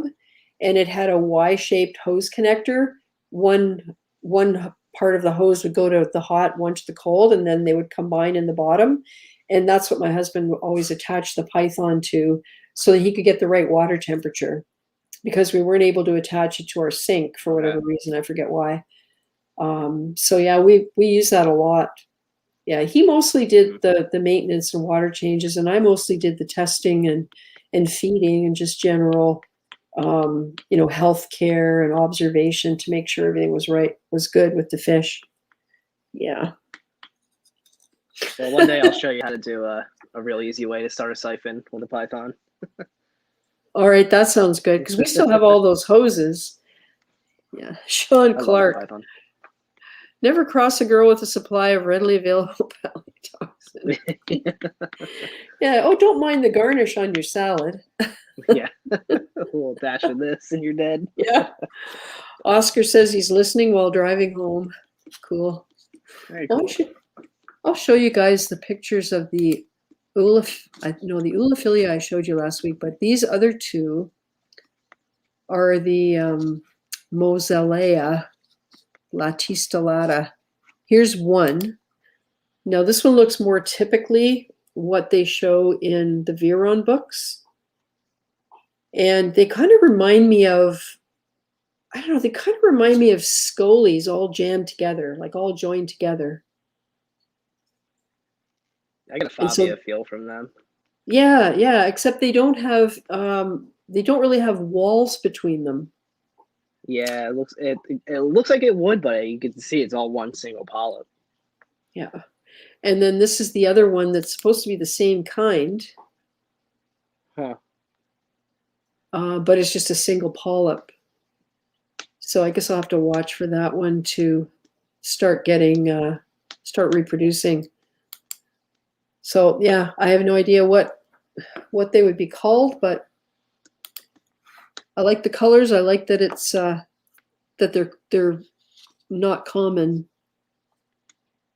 Oh my God, calypsos. Shake my head. I connected the heater instead of the power head, and guess what? The heater was outside the water on top of a fake leather stool and smoke inside the house. And I'm over here thinking, what is the wife cooking? Yeah. Bert says he's done that. Oh man, that's hilarious. Oh, yeah, I've grabbed the heater before. That's still on outside the tank. Yep. We have Ray Colonial Reefer. Now, I don't know who Ray Colonial Reefer is, but I must have sent him the link. So let's add him to the stream. Hey, Ray Colonial Reefer. Hello. Good evening. How are you? Good. Is that a different name than you've used before? I'm having a little bit of a speaker audio issue at the moment, so I'm going to have to go back to mute and figure out why this stream won't let me hear you very well. I can barely hear you guys. Oh, really? Okay. All right. We will wait till he's done with that. I was going to tell you about something. And then I had Ray. Just looking through my pictures. Oh, let's look at pictures of my tank just to remind everybody what it looks like when it was being made back in June. There's one picture. There's another picture from a different angle. I love that Euro brace. Yep, inside bottom too, top and bottom. And another picture. Oh, really? You did bottom too? Yep. And there's armored seams at the corners. I did not know that. Yeah. That was fun. Oh, we lost Ray. Maybe he's going to come back in. Yeah. Okay, cool. But I'm going to hop off. But I'll linger in the chat. All right, sounds good. Thanks for coming on, Joe. It was fun. It was good talking with you. Yeah, you too. All right, see ya. Yeah. Yeah, Bert Minshew, damn shipping company messed his sound up. Cindy, dang it. Yeah, it really makes you wonder, doesn't it? What do we got here? Oh, there's Ray Colonial Reefer again. I'm back. Okay. Sorry, guys. Oh, hey. Hey, I'm in the middle of the feeding on my 75 gallon at the moment, so bear with me. Nice. Yes. So we love watching fish eat, don't we? we do. I'll give you a quick glimpse. And don't shame me for my Flamingi. He's been with me for 2.5 years, but he's just coming out of his juvenile colors, but he's going to have to get a new home. So one of these days he's going to be moving on. But my tank's been running since November of 2018, and had a lot of trouble with sticks. So I went and just stayed with softies. So I'll just give you a quick glimpse. Sure. And Flamingi-wise, Flamingi is a bucket list fish for me. And I would have got one, but for watching all of Travis Fish of Heck's trials and tribulations with his. And Even with a 360-gallon tank, well, it's not going to be that much water, but that's the calculated size. I don't want a fish that's going to get to be 2 feet long, as much as I'd love to, but I have no judgment for people who keep fish like that, because, you know, inevitably you got to move them on. Yeah, he's been. I mean, other than him being a brute for feeding, he's been getting along with all of them. I have a Desjardins or a sailfin tang, a foxface when they're about to eat. So foxface is chasing the other tang, and it's kind of interesting. But they all get Yeah. along. And I have one Bengai cardinal, which was my first batch of fish after my test damsels. When I got him like 6 months after, or 5 months after I got the tank started, and he was one of three, and the other two just stopped eating. And this one's been with me for almost the whole 2 years now. So Oh, cool. yeah, and it's my first time on, and I've watched you and listened to you guys, gained a lot of knowledge, and I really appreciate the forum and the ability to listen in and listen to the live stream. And I know I've never checked in before, so. But I'll let you Oh, guys well, talk, thanks. and for whatever reason, it won't let me reverse my camera. So this is bizarre. By the way, I got the sound to work through. It's coming through as music, so there was a separate music Oh, button that I did not realize. That's how I got you guys back on my speed. okay. Yeah, just to give you a heads up. So What kind of phone do you have? it's one of the newer ones. It's an S21 Samsung. Okay. So I never had that fifth bar in the audio stream. So I don't know if it's something new or what. But my last one was like a Galaxy 9, and this one's just a little bit more. And I got to learn a lot being an older Oh, person. I know Yeah. the feeling, right? Like, yeah, So constantly. Well, I'm glad you stopped by. And if you figure out that camera thing, come on back in. yeah, I will. Thanks. I'll listen in, guys. Okay. Good night. All right, good night. Yeah, I have Hector here too. And Nano Joe. Thank you, Nano Joe. Super chat. Appreciate it. Thanks again for having me on tonight. I really appreciate that. I'm going to bring Hector in, and then I'm going to show you guys something Ray here just actually reminded me of, is the fish I'm getting tomorrow. I had it on my list, but I think I was all wound up about the whole tank story. So first we'll bring Hector in. Hey, Hector. Oh, he might have stepped away while he's waiting. That's okay. Maybe he's getting the fans going. So I'm going to show you a video of the fish that I'm getting tomorrow. The store got this as part of a tank teardown, tank shutdown. And this is the guy who's going to be moving my tank from the garage into the house. And so we're going tomorrow, we're going to get the fish, and we're also going to discuss the logistics of getting the glass box from the garage into here and on the stand. And that's part of the reason why I wish I had more information, because I have no clue how the thing's packed. So I'm hoping the stand is on top so we can take it out and bring it in here and get it all ready. But I don't know. So we'll see. So here is the brief movie that he sent me to show me the fish. It's a magnificent foxface, which has been on my list of my stock list for a long, long time, but they're really hard to find. And it looks really healthy and good shape. There's a Pacific sailfin in there with them. And it looks like a yellow-eyed coal tang also in there with them. So I'm super happy to be getting this guy. So yeah. So thanks, Ray, for reminding me about that. Oh, hey, ATF in the house. Hello all, back from the ball game, and you were all counted on to be on Saturday night. So what are we all talking about?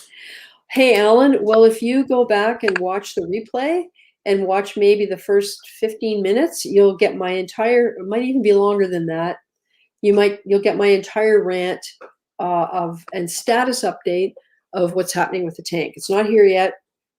And I kind of went through a bit of a timeline and also what's been happening in the last 2 weeks. It's week 27 that it was shipped of my waiting time, and we're heading into week 30. And I'm hoping it comes this week, but I have no clue because freight doesn't work the same way as courier. So the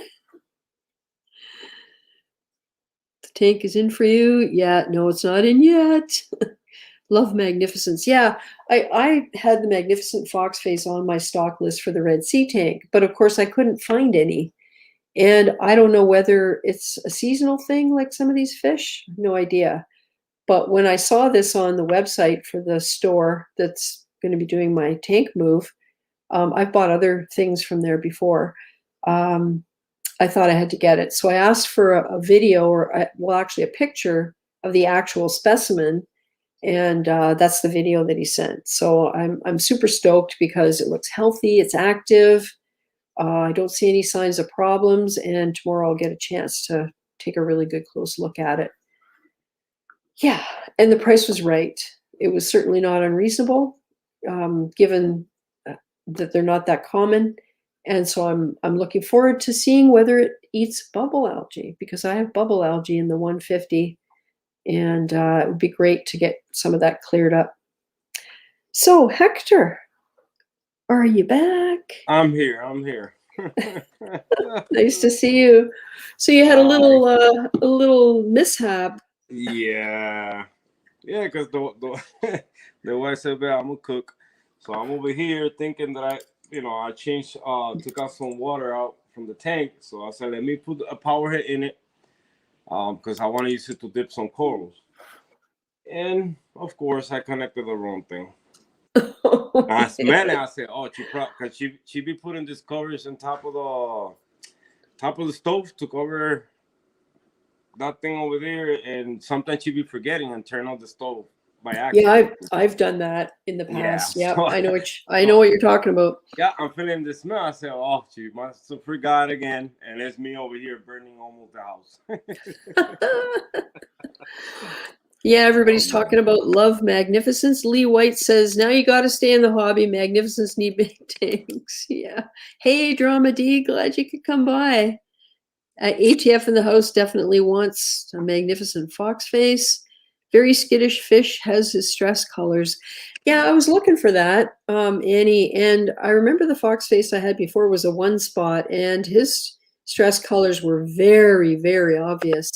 And what was encouraging about this fish was that he retained the dark saddle and the contrast with the white. So I don't know how much yellow is actually on the underside of the fish. I'll have to wait until I see it tomorrow.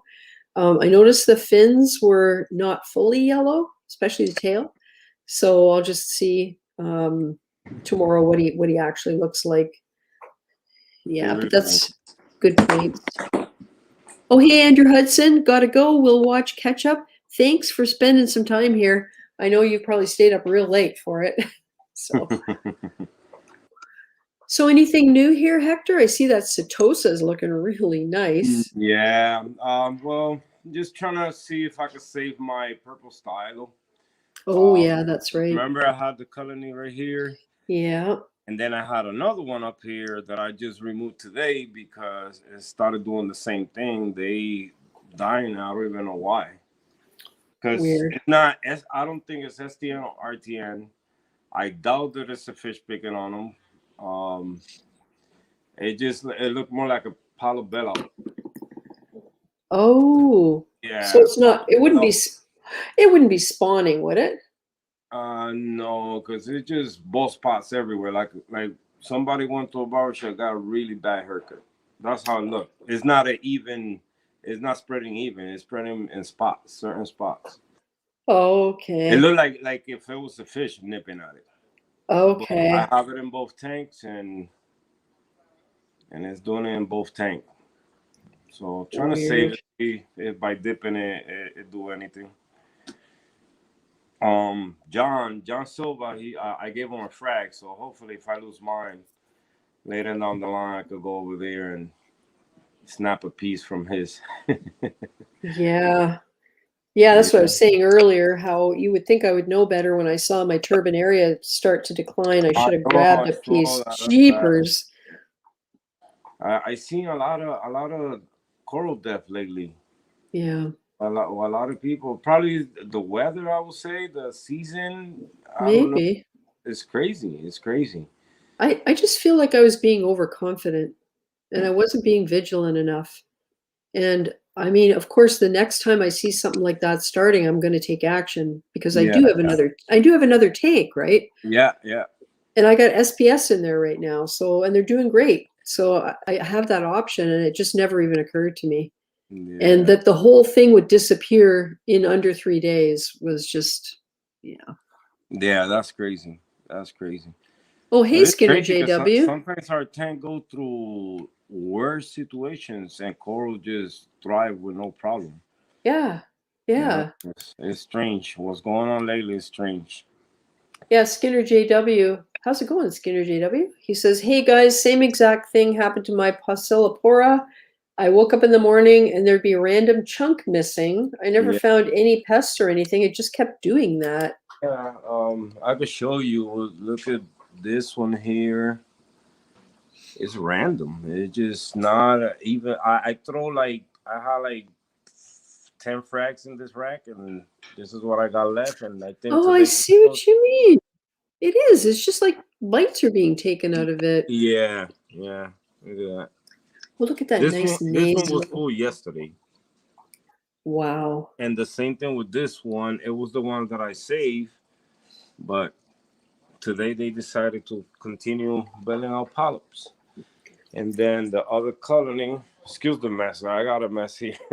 I got a big mess. So this is the one that I cut today. So you see right here, Yeah. right there. It's not a like a. If it was RTN STN, it's. I mean, for what I seen with that, it just starts even. Yeah, because usually, I mean, from what's ever happened to me, RTN happens all over the place, usually at the tips. It Yeah, starts at the tips. yeah. STN starts at the Starts on the bottom. base, right? Mm-hmm. I've rarely seen anything start in the middle, Yeah, but I mean, yeah. I don't have that much experience, but yeah. And And I know with stylos, they get shaded by the growth and whatever, and they kind of die at the bottom. But yeah, this one, yeah, it just randomly started doing this, and it's only the stylos because I have a weird. blue palo stylo and also started doing the same thing. Weird. Yeah, Annie was saying, Annie Jefferson, it's everywhere. Everyone's having some death in tank, odd. And weather has to be lots of weird deaths in tank for Yeah. no reason. And ATF in the house, Alan, don't Pasillipora throw pieces around and they pop up all over the place? Yeah, like, Yep. and Skinner saying the same exact thing. And it's true, Alan, they do spawn. I love Pasillipora. I think they're beautiful. But when I Mm-hmm. started Holla at Your Reef Boy, if you Yeah. guys know of his channel, he basically rebooted his tank because they spawned all over and he couldn't keep them under control. Mm-hmm. And he had to just pretty much park a lot of his corals with a friend of his and start over. After I saw that video, I got rid of mine. And Yeah. I spoke to the guy today. He told me I saw the two babies already. And I told him Oh, though, I gave him the warning. I said, "Listen, this yeah, coral can take over the tank." Oh, it's yeah. okay. I just put it, and he has a beautiful tank. And I say it's gonna take over the tank. I'm giving you a warning right now. You Well, and can it's have it for not, free, but it's up to you. and it's I not still just got two that. babies in my tank. Yeah. And they sting. That's the other thing Yeah. people don't realize. They sting anything that's too close. So if they spawn right beside your favorite chalice, they'll sting that chalice. Yes. Yeah. Yeah. I kept one little tiny piece, and I have it in the back over there where it's that. I mean, hopefully it don't get because supposedly what I heard that it's not a spawning event; it's a polyp bailout event. What they do Okay. Yeah. because they get stressed for whatever is in the water chemistry. So what the colony is doing is trying to save part of it, Yeah. and that's why they Yeah. start spreading everywhere. Yeah. I mean, that's what I heard. So I don't know if it probably could be both. Yeah. Bert Minshew says RTN, STN will not heal in my experience. Even healthy frags from it die. I always take them out because they pollute the tank heavy with Vibrio. Yeah, that's a good point. And One Golf Jones says Aquashella countdown T-minus 16 hours. Cool. Yeah, Bert Minshew, when I opened one of the jars, one of the containers of the order I just got where the 3 of them didn't make it, man, the smell was awful. And I know exactly, it's a really acrid smell that almost smells like when you cut your grass, except it's got a really acid edge to it. It's pretty bad. Oh, hey, Johnny Martinez, thank you. Super sticker, $10. I appreciate that. Awesome. Yay. Yeah, Skinner JW says, yeah, this was not spawning for sure. Oh, so weird. Because, we need another problem that nobody knows what the heck's going on, right? Yeah. Well, I'm over here trying to make a decision. Should I keep them in the tank? Should I get rid of them before they cause anything else in the tank? I don't know what to do because I'm so in love with coral that I see a little polyp and I want to save it. Yeah, I know. I posted on Instagram my accidental fragging that I did. Finally mounted the pieces. Yeah. And it turned out to be 1 booger and 3 nubs. And I only just learned those names a short time ago. 1 booger? Yep, here I'll upload this and I'll show you. Yeah. Because it's the perfect name for it. What happened was one of the things I got was a forest fire digitata. Mm-hmm. And I really like them. Yeah. Really and I've never been able to keep one. And so I thought, what the heck? We'll see what happens now. And when I was putting it on the frag rack, I just brushed against the tip, one of the tips, and a big green end fell off. And so there it is, the upper right. Yep. But I mean, you can see how small it is. It's like half the size of a pencil eraser. Mm-hmm, mm-hmm. And so I spotted it on the bottom of the tank, and it fell down in a little pile of some crud because there's no sand in there. Yeah. And I actually got it out with a turkey baster. That's how small it was. It went into a turkey baster. So, I'm the same way. Yep. The same way. Yep. And the other 3 are bubblegum digitata that were doing so unbelievably well until I moved everything. And then they got overrun with red mushrooms. Oh. And so I broke 3 pieces off, and this is what I'm going to do to try and save them. So we'll see what happens. Yeah. Where is the cat?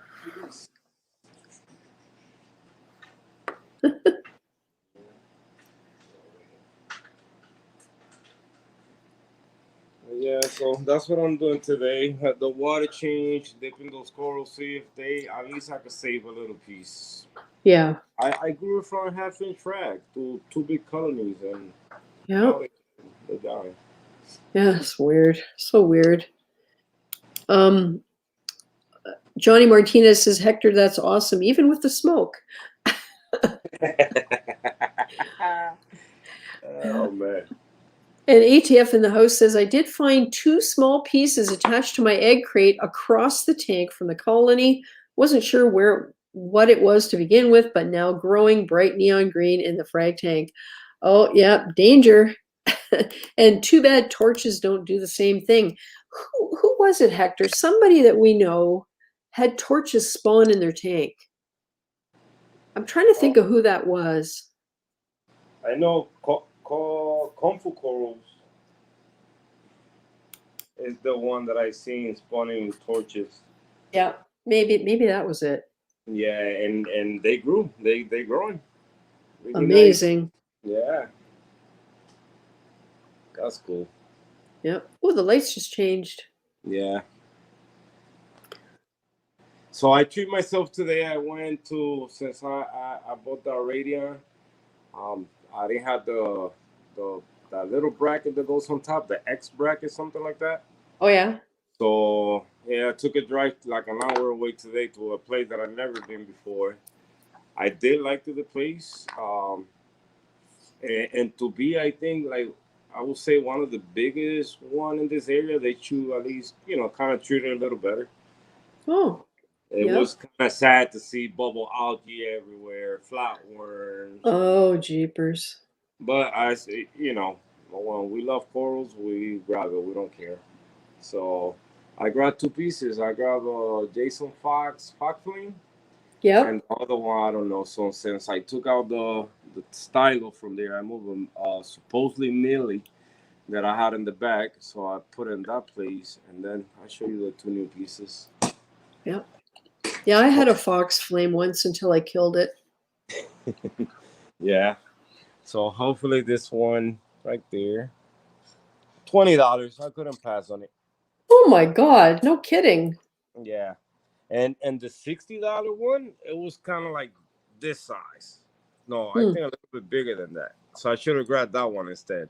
I left the store and I'm eating a Kentucky fried chicken and I'm over there. Should I go back or should I go home? Should I go back? And the wife go, no, let's go. You come back next week, they got it, then you get it. Well, they probably would have given you like a $5 credit for the one you just bought to trade it on the bigger that's one, what right? I was thinking. That's what I was thinking. But I came home because when the guy ran me out, I was up to like $80 something, and he only charged me $59 for everything. So I said, oh, that's I'm out. nice. Yeah, start the car. Yeah, and this is the other piece. I don't know what's this one. Oh, it looks like some kind of Millie. Yeah. Oh, cool. So I put them in new frags. The flatworms, I bought a little pipette in there. Yeah. The 1-2 feet coral, the big ones, and I threw the flatworm right in the parking lot. Cool. Yeah. Yep. That's the time to do it when you start, right? Yeah. So that's where the style was right there. Nice. There's still some base in there, but if I end up dying, then. Nice. MB Reef says, hey, Hector, tank looking good like always. Thank you. Oh, hey, Murphy's Aquatics. How's it going?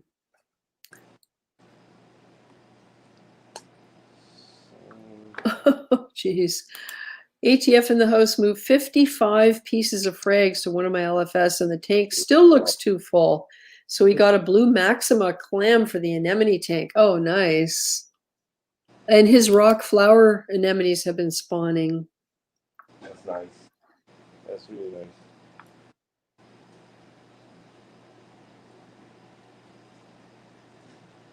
Drama D has a question. Anyone know an easy way to change the time on an AI preset downloaded WI?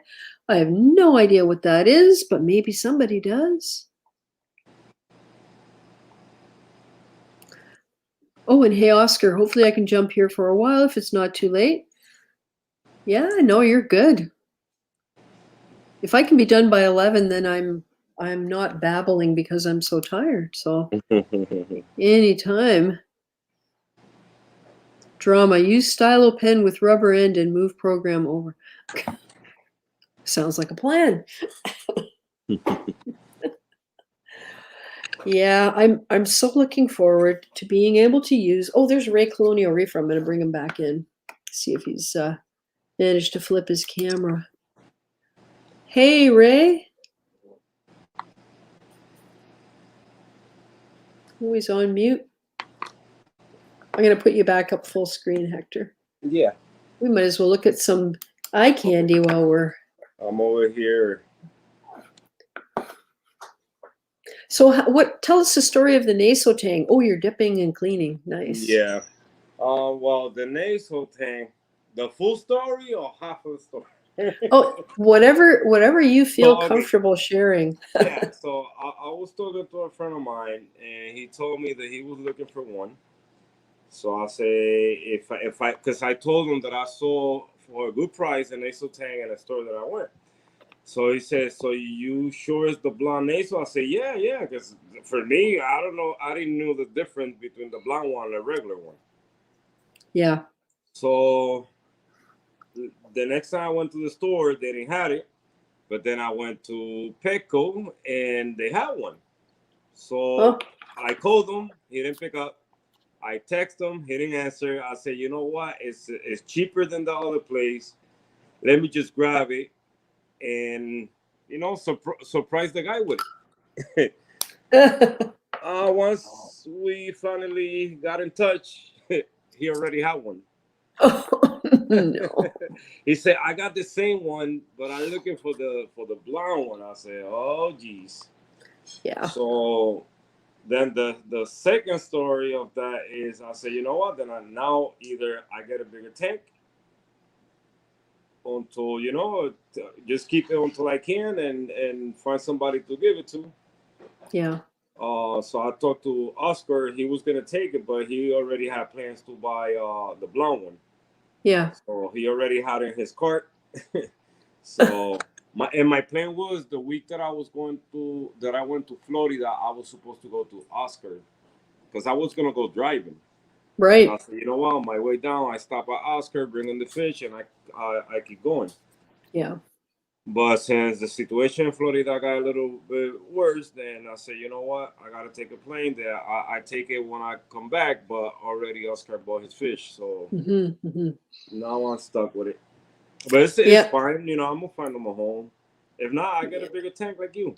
Yeah. Hey, I looked into it because I really like the blonde nasos. Yeah, they really, Um, really beautiful fish. but the regular nasos also have the orange mouth. Mm-hmm. So they're still lipstick tangs. Yeah, yeah, And the difference is the blonde nasal gets bigger. yeah. Like its maximum size, I think, is about 2 inches bigger. Okay. And so that's why I thought, well, no, I'll just stick with the naso. And I got one, but it disappeared in the 150, just like the Blenny that magically reappeared today. Yeah. So I have no idea if it perished. I moved all of the media bags and rocks and everything I had back there, and I could find no sign of any fish remains. So I will probably never know. Who knows? When I empty the whole Yeah. thing, maybe he'll be there. And I learned the difference with the nasal watching. I think it was Blue Carbon Reefing that he did a video on them a long time Yep. ago. Yep. So that's how I learned which one was the blonde one, what was the regular one, and all the family of nasals. So Yep. Yep. yeah, I keep him for now. He's still a baby, so I keep him for now. I'm not planning. I got a 75, so I'm not planning to move it to the 40. Because once he get big and I'm trying to catch him, he gonna break everything. Yeah. Yeah. So I just probably set up the 75 with a hang on back filter or something, just to keep him until I can find him a good home where I know he gonna live for the rest of his life. Yeah, exactly. Bert Minshew, we're back for our comic relief. I tripped the other day and spilt coffee in my mixed reef tank. I was worried until all my fish were really active and all the sugar I put in it, and I just said, okay, carbon dosing. Oh man. Maybe I'll start coffee dosing. Oh, and MB Reef wants to know how to take out his pistol shrimp because he's sick of them moving the rocks and corals everywhere. Yeah, I don't know what that's going to be. That's a mission and a half. You gotta break the tank apart and try to get them. Or I don't know. Try to is he with a fish? Try to catch the fish. I don't know. Yep. The way I catch the one I had, it was by taking everything apart. Because if he gonna go in the sand, even if you remove the rock, he gonna bury himself in the sand. He gonna move around in the sand. So Yeah, it's gonna exactly. be hard to catch him. Yeah, that's just it. I mean, inverts always worry me because Yeah. you don't want anything to happen to them, but Yeah. it's impossible. They're so fragile, right? Yeah, I had the same goby you had with a pistol. What they call the Aurora, right? Oh yeah, the Aurora goby. Yeah. Yeah, I have one of those with a pistol trim. Once the fish, well, no, once the pistol trim dial disappear, then Yep. the fish commit suicide. Yeah. I don't know why. Well, I still have my Aurora goby, and now Yeah. it turns out I have a blenny in there, which I knew for a while is in there. I just don't see him very often. Yeah. And today I saw the big fat blenny that's in the 150 because I put one in each. Yeah. And the one that was in the 150 just disappeared, and I was sure it had perished. Yeah. But I saw it today, large as life and big and fat. Wow. Wow. So I'm super happy about that. Yeah. Fish can hide really good. Oh yeah. Really, really good. You'd be surprised when I bought the yellow core wrasse. I think he was hiding for a whole month. For a whole month, I didn't see that fish. Wow. And Yeah. I was like, he's dead.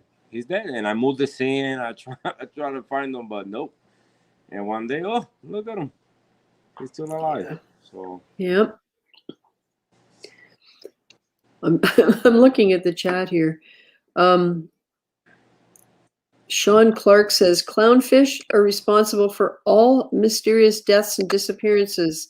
Stephen King used them for motivation for the book It. And ATF is asking if anybody knows if a green rock flower anemone will only throw off green rock flowers, because he's got a variety of ultra colors, but the ones that's spawning most frequently is dark green skirt with a neon face. Yeah, I don't know.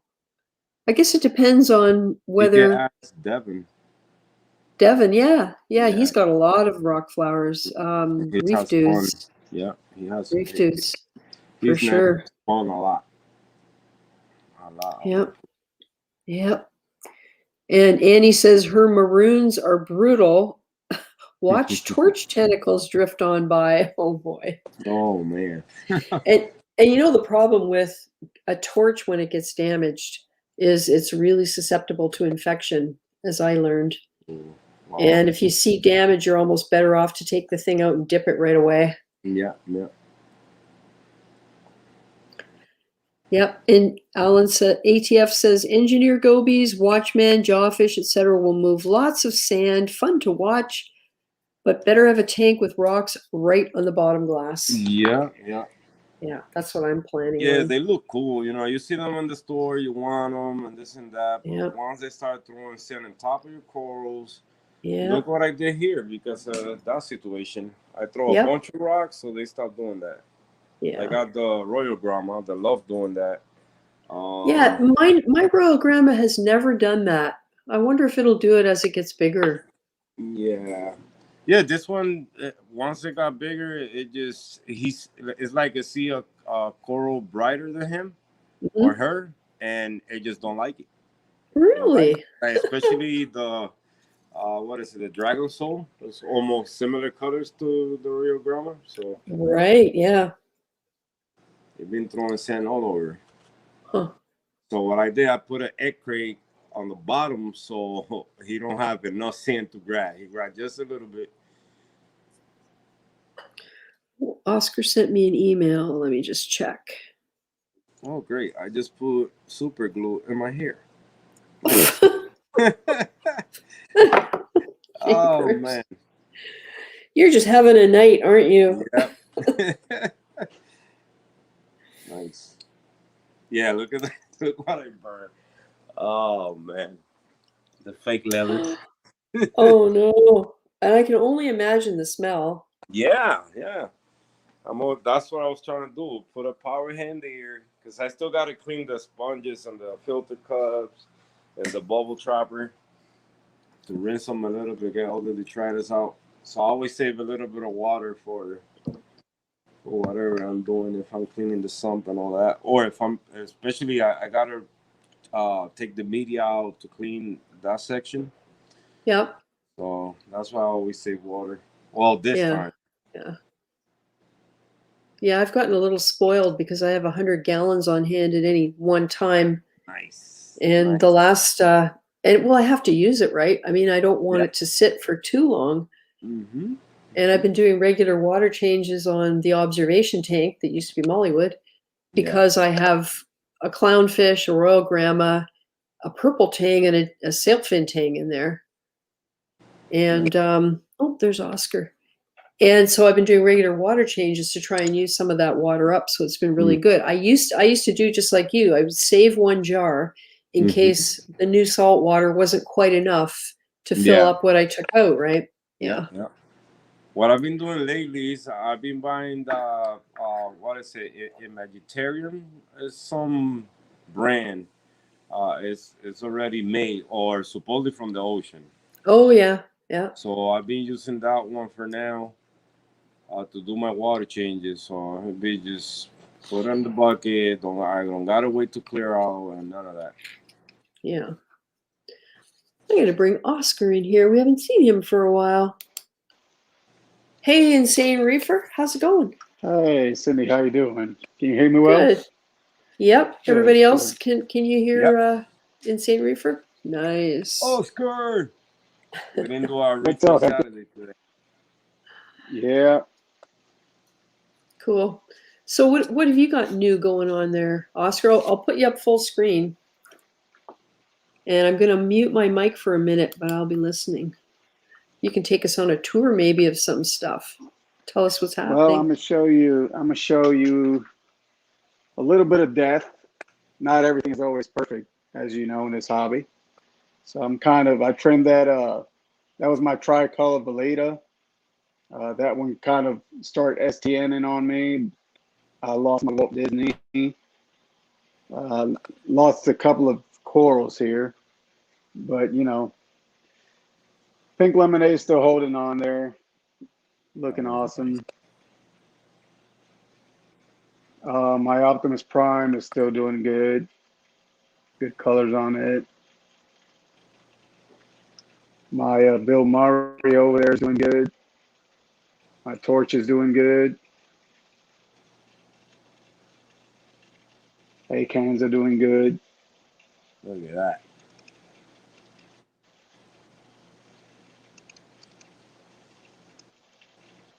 Fishes are all doing good.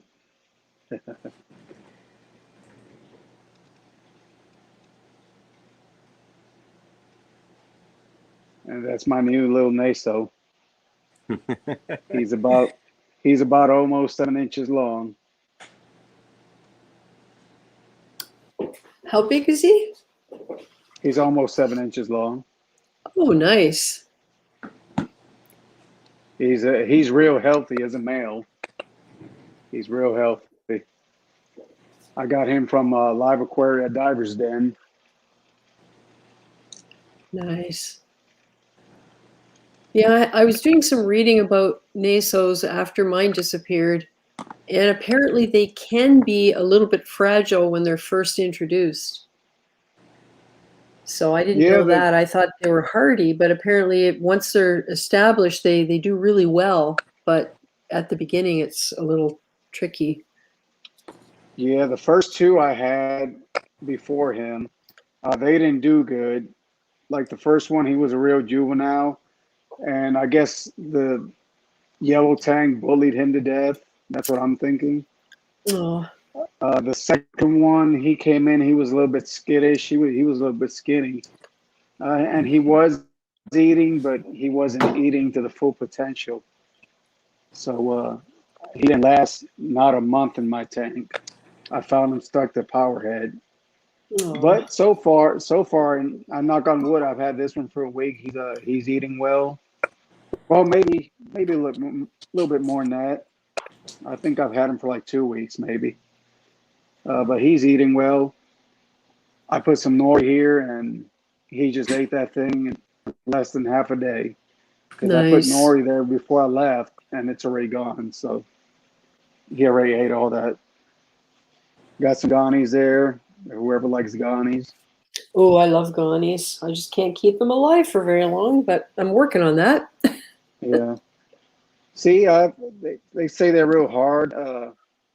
Like the first time I tried them, they didn't do too good. This one, I've had this one since it had like 3 or 4 heads on it. So it's grown pretty good. In my experience, what has happened to me is they do really well for a while, and then the tentacles start expanding less and less and less. And eventually they don't really come out at all. And then it just kind of starts to die off. And in my tanks, that's taken about 2 years. So, hey, True Skills 710, Aaron. Nice of you to drop by. The Zoas look really nice, and Pallies. Yeah, they're starting to open up now a little bit more. Beautiful. Whatever was in the water, I think it's starting to get out because I've been doing back-to-back water changes every week. I've been doing more than 10% a week, so that's helping out. Yeah. Yeah, and I ran some Pureit for a while. I've been testing. My nutrients were up a little bit. My nitrates were lower actually than my phosphates. My nitrates were at 2 ppm, and my phosphates were at 0.19. So I don't know if that was one of the contributing factors to where my corals weren't doing that good. Yeah. So those are, I don't know what those are. I think those are phobias of some type. Hector say they look like war corals or something like that, but I don't know. I just tend to put things that look like each other next to each other. Yeah, I know like for, the colors you've got together there. They look good. Yeah. And you see that little black cap basslet there? Yeah. That's his doing right there. Is he digging in the sand? Yeah, Like, does he? he picks up sand and he throws it all over my dragon soap phobia over there. Evil. Yeah. They are evil. So yeah, for the most part, all the other corals are doing all right. Hopefully, whatever was bugging them stop, because that one's real colorful and it's budding out. It's growing. Looks pretty. Pieces that I've cut out from my original frags, just in case I lost any of them. They're starting to encrust, and they have good polyp extension. So I think that's a good sign. Yep. Ray Colonial Reefer has a question, and he put it in private chat. So I don't know if you realize that, Ray. If you want to, you can go over to the public chat, but I don't know if you can do that while you're in the waiting room here, or while you're on the screen. But I'll ask your question, and maybe somebody can answer it. Does anyone use Vibrant to help with water clarity and algae spikes? Pros and cons? Always had an issue with water that was too clean. Now I have to pull algae off rocks because water went the other way. So not sure I should do a weekly treatment. So I know there's people here who have used Vibrant. My advice is try to do it as natural as possible. Natural. That's what I was going to say. Yeah. See, I have little no patches of chemicals. algae. That's keep your levels where they need to be. Yeah. Remove as much by hand you can. Get more cleanup crew. A lot of hermit crab, a lot of snails. But you gotta do your part. You gotta do your maintenance. You can't slack on it. Just get my tripod here. I'm feeding more no chemicals with the tank. Nope. Yeah, to me, Vibrant is more like a Band-Aid of something. I mean, there's no point dosing Vibrant if not say that you're not doing it, but if you don't have good husbandry, it's always just going to come back. So I recommend just doing, do your weekly water changes. If you're having algae problems, I'm assuming you're probably feeding a little bit too much. Cut back on the feeding a little bit and pull out anything manual as much as possible.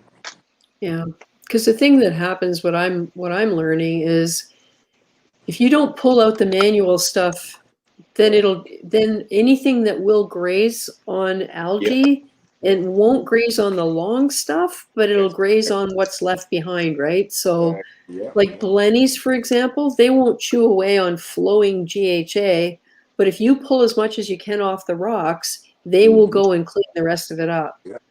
And I've heard bad things about Vibrant if you don't use it exactly right. Yeah. And yet there's other people who dose it once a week as a regular part of the routine. So, Yeah. you know, And it worked for them. Me personally, I've never had any experience with it, so I can't say, hey, yeah, go for it. You know, it's a good product, this and that. Who knows? Yeah. For some people, it might work, but for somebody Yeah. that doesn't know how to mess with it, it might Yeah. not go too good. So I would just try to cut down on my feedings and one other thing, if you're going to test, you might test and your phosphates, it might say 0. But in fact, what's happening is that those phosphates are bonding to the hair algae and it's going to give you false results. So you Yep. might want to rip out some of that algae and then test after that, and it'll give you the numbers that your phosphates are at. Yeah, and you know what? That's textbook what's just happened to me, because my phosphate bottomed out to 0, and I think it's because I used too much of the Alimiphos Rapid. This is in the sump system, 265 gallons. And because the way the tanks are lit, I didn't realize until the blue lights were off and the room lights were on, because that's usually after lights out, and I don't like to shock all the fish and everything by flipping on the room light. But for some reason I had to do it this night, and the algae was ridiculous. And I had no idea how bad it was. I would pull it back from areas where it was floating over top of coral and whatever, but it was just everywhere. And what I had done was I started dosing phosphate. So here's me dosing phosphate to my bumper crop of algae. And of course, the algae just grew even more and more and more. So I stopped with the phosphate. I pulled out as much as I could. I had to do fluconazole because I had ridiculous bryopsis, and I wanted to treat 265 gallons instead of 600 gallons after the tank is actually in line. And then it started to get under control. And I posted on Insta, the phosphate reading from last night was 0.077. So finally, some phosphates are the right level. The algae's starting to disappear. And I'm going to test every 2 days for phosphate until I feel like it's either stabilized or I know what to do one way or the other, right? I've been testing phosphate twice a week ever since this started happening to me, and I've just maintained myself there, you know, trying to not to chase numbers, but at least observe, you know, everything and make adjustments, you know, during the week. If I see they start creeping up, I feed a little bit less, and you know, eventually they'll come back down. Yeah, and I think for me, I think what might have caught, like in the past, what has caused high phosphate is broadcast feeding of coral food. Yep. And so now I don't do that. I mix up a very small amount. I shut off all the flow. I use a small pipette and I put it directly on the coral. I wait 10 minutes and I turn the flow on again. And that way I'm not just dumping it in and having most of it just dissipate all over the tank. Yeah. Yep. Yeah, I start doing that too. I only do a pinch, a really tiny pinch of ReefGrrl a week, one time only this time. I'm not doing aminos, and if I do once every 2 weeks. I only feed in flakes. For the most part, only one time I do frozen brine shrimp, and Fido every night. That's what I've been doing lately, and my levels are staying. Every time I test them, they always at the same spot. So, I was feeding too much. Yeah. Also, I did an ICP test, and a couple of things came out at 0. Things that I should be having in the tank, maybe like I was missing iron. I was missing molybdenum. It's in 0. Oh yeah. Yeah, all that's in 0. Palladium. Is that how you say palladium? Let me see, because I got something here that I bought to replenish some of those elements. And Yeah. cobalt. I got cobalt. Was at 0. Hmm. What's the other one here? Manganese is the one that was Yeah. in 0. Yeah. And I don't know. I think that's more coloration and all that. And vanadium is the other one. Hmm. And you know, So iron is, it's really easy to get too low on iron. It's also really easy to overdose, but iron is one of the things that plants need to grow. And our coral have zooxanthellae, which are a type of algae, and they need it. Yeah, yeah. they feed on it. Oh, and So, but I'm gonna do it the smart way. Yeah. yeah. Go No, you ahead. go I'm sorry. ahead.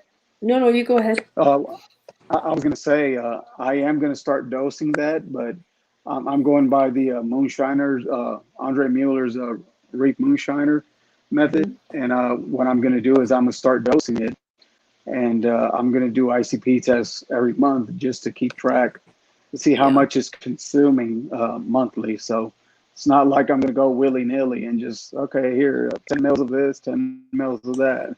Yeah. So I am Yeah. just gonna keep an eye on it. Yeah. I think if you have a plan and it's something you can do for a few months, you stand a much better chance of actually knowing what's happening and knowing what direction to go to keep the right things happening, you know? Yeah. Ray Colonial Reefer said, okay, thank you, gang. I will work on adding more cleanup crew and cut down on reefroid feedings and phyto. Thanks again. Yeah, both of Yeah. those things, because reefroids are known to increase phosphate. Big time. Yeah. I feed at least if I'm gonna do refroids, I don't feed every day. I feed maybe once a week if I remember. If Yep. not, I feed every 2 weeks. Yeah. I've Oh, been hey, trying to Cue keep Balls everything simple Reef. as well. Sorry, Oscar. Hey, Cue Oh, you're Balls good. Reef. He's just dropping in to say hi, and back to work I go. Yeah, I've been through so many phases of simple, gradually gets complicated, and I suddenly smack myself in the head, and I go back to simple, and it gradually gets complicated, and Yeah. Yep. I don't know. Think it's too many Yeah. things at once. Ever Yep, since I watched Emerald Zoo video on coral feeding, yep, I stopped immediately. I throw all the powdered foods I had, um, and just started just light feeding, light food. yep. Because like if it's proven by scientists, the only Reef Royce and what was the other one? Reef Chili is the only one that do corals benefit from it, but it's not like 100%. You know, they do benefit, but not 100%. And all these liquid foods and all that, they don't do nothing at all to these corals. They don't do nothing at all. Water changes do stuff to them. Mm. It's a And very that's true. I interesting video mean, to watch. whenever things go wrong, I just say to myself, you know what? Just keep it simple. Go back to the Water, basics. yeah, water changes fix everything. Yeah, So It's can you see crazy. how big that fish is on the screen right there? yeah. Beautiful. Very nice. He's real fat. Like first second day I had him, I put a piece of nori on that clip, and he just literally ripped the whole thing out of the clip. Like he ripped the whole thing out. There was nori floating around the whole tank.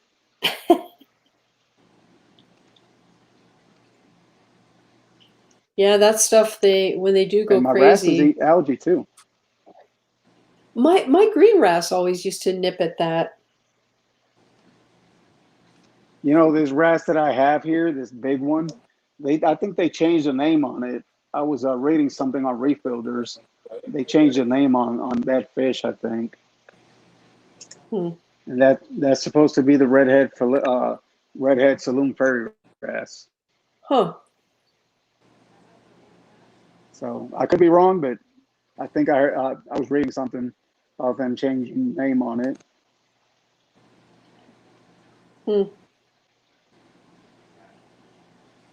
Yeah, they do a lot of that reclassifying. I still say the whole everything's a lobophilia now. It doesn't make any Yeah. sense to me because I've said before, when I say to you trachophilia, you know what that looks like. When I say to you symphilia, you know what that looks like.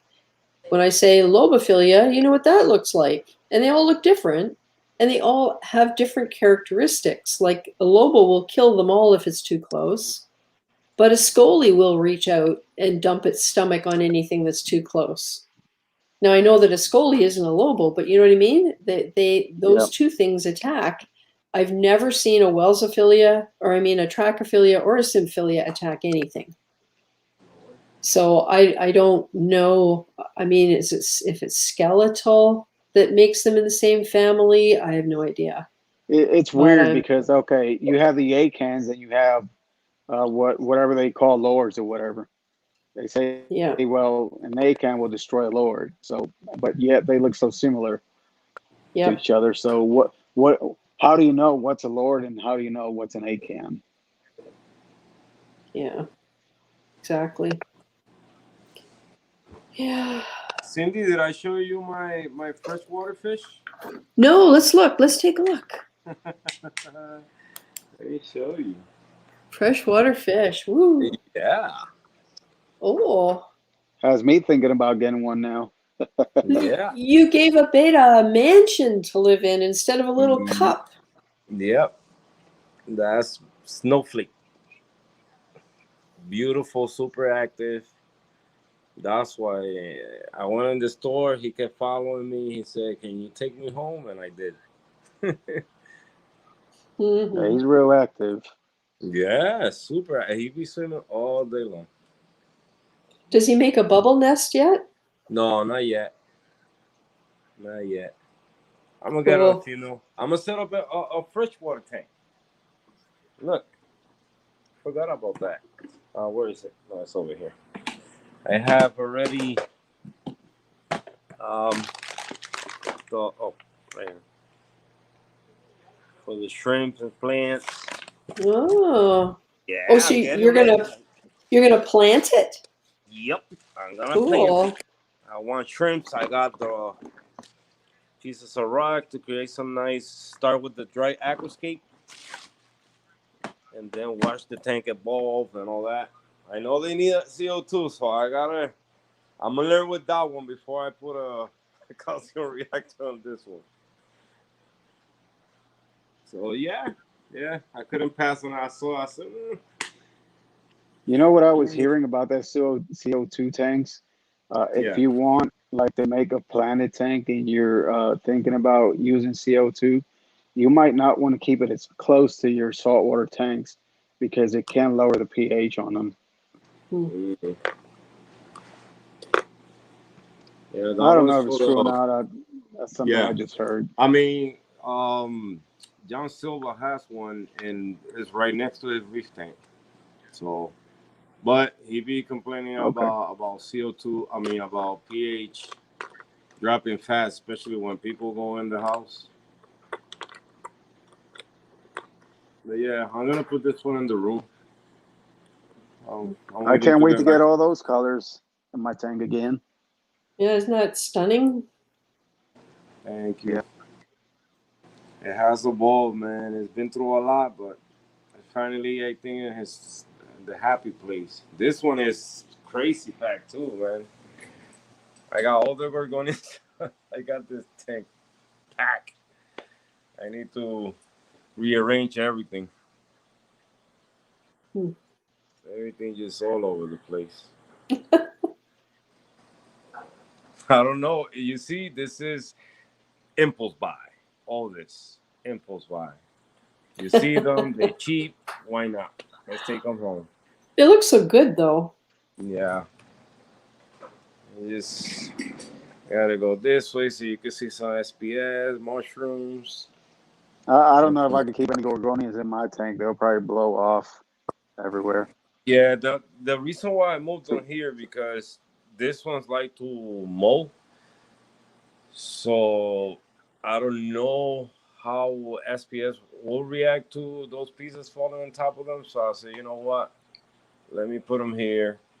Because all these eventually are going to go in the 20-gallon, the all-in-one, whenever I set that one up. Hmm. So that's going to be for ReefGrrl's tank. The 20-gallon is Reef Cubes, huh? So you got to Yeah. set that up before you set up the big one. Yeah. So, Make her happy. Happy wife, happy life, yeah. buddy. Yep. No, look what she made me did today. When we went to Florida, we went to Living Reef Orlando, I think it was, and she's in love with blue damsels. You show her a blue damsel, that's her favorite fish. So they had this damsel that I had never seen before. We saw them there. Is blue, like a darker blue, not the nice royal blue like those. A little darker blue with like a black camouflage on them. So today, we went to the store and they had them. Ooh. So guess what? One came home for her tank. Oh boy. Yep. Yeah, so I got them in there. That's her fish. Her first fish for her tank. So you said, no, we got to take it now. Go, what about when we come back, they don't have them? I said, okay, Well. just the little one. Just the little one. I got no more space for I hope he behaves. Yeah, exactly. Well, I've been reading that Springer damsels are the least aggressive when it comes to the blue damsels because I've been seriously thinking about getting some type of fish, getting 10 or 12 of them so that they can all stick around together. And having 10 or 12 blue damsels all together, I think would look really, really beautiful. Yeah, way better than chromises. Yeah, because chromises just kill each other off until there's one left, right? Yeah. And damsels, if they can find themselves territories, I need to do a little more reading and see if I can find anyone who's had experience with it, with keeping, quite a few together. So this one is considered that type of species. Yeah. Yeah. Now there's one. It's a shape. white and black damsel fish. I think it's either Mike Paletta or Sanjay that has them. I forgot the name of them, but they're not as mean as the blue ones.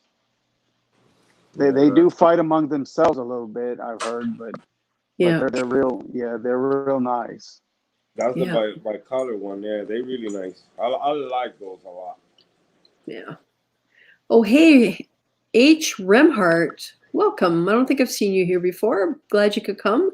Thank you all. I was definitely feeding roids and chili too often. I use fuel once every other week and Red Sea A and B every opposite week. Phyto once a week. Yeah, that seems pretty reasonable. That's a bomb. That's a little bomb. Well, the reef roids are, I stopped using them when people were talking about phosphate issues because that's been the thing that I've always had is high nutrients. And this is the first system I've ever had where the nutrients haven't been so high that I feel like I need to do a water change every week.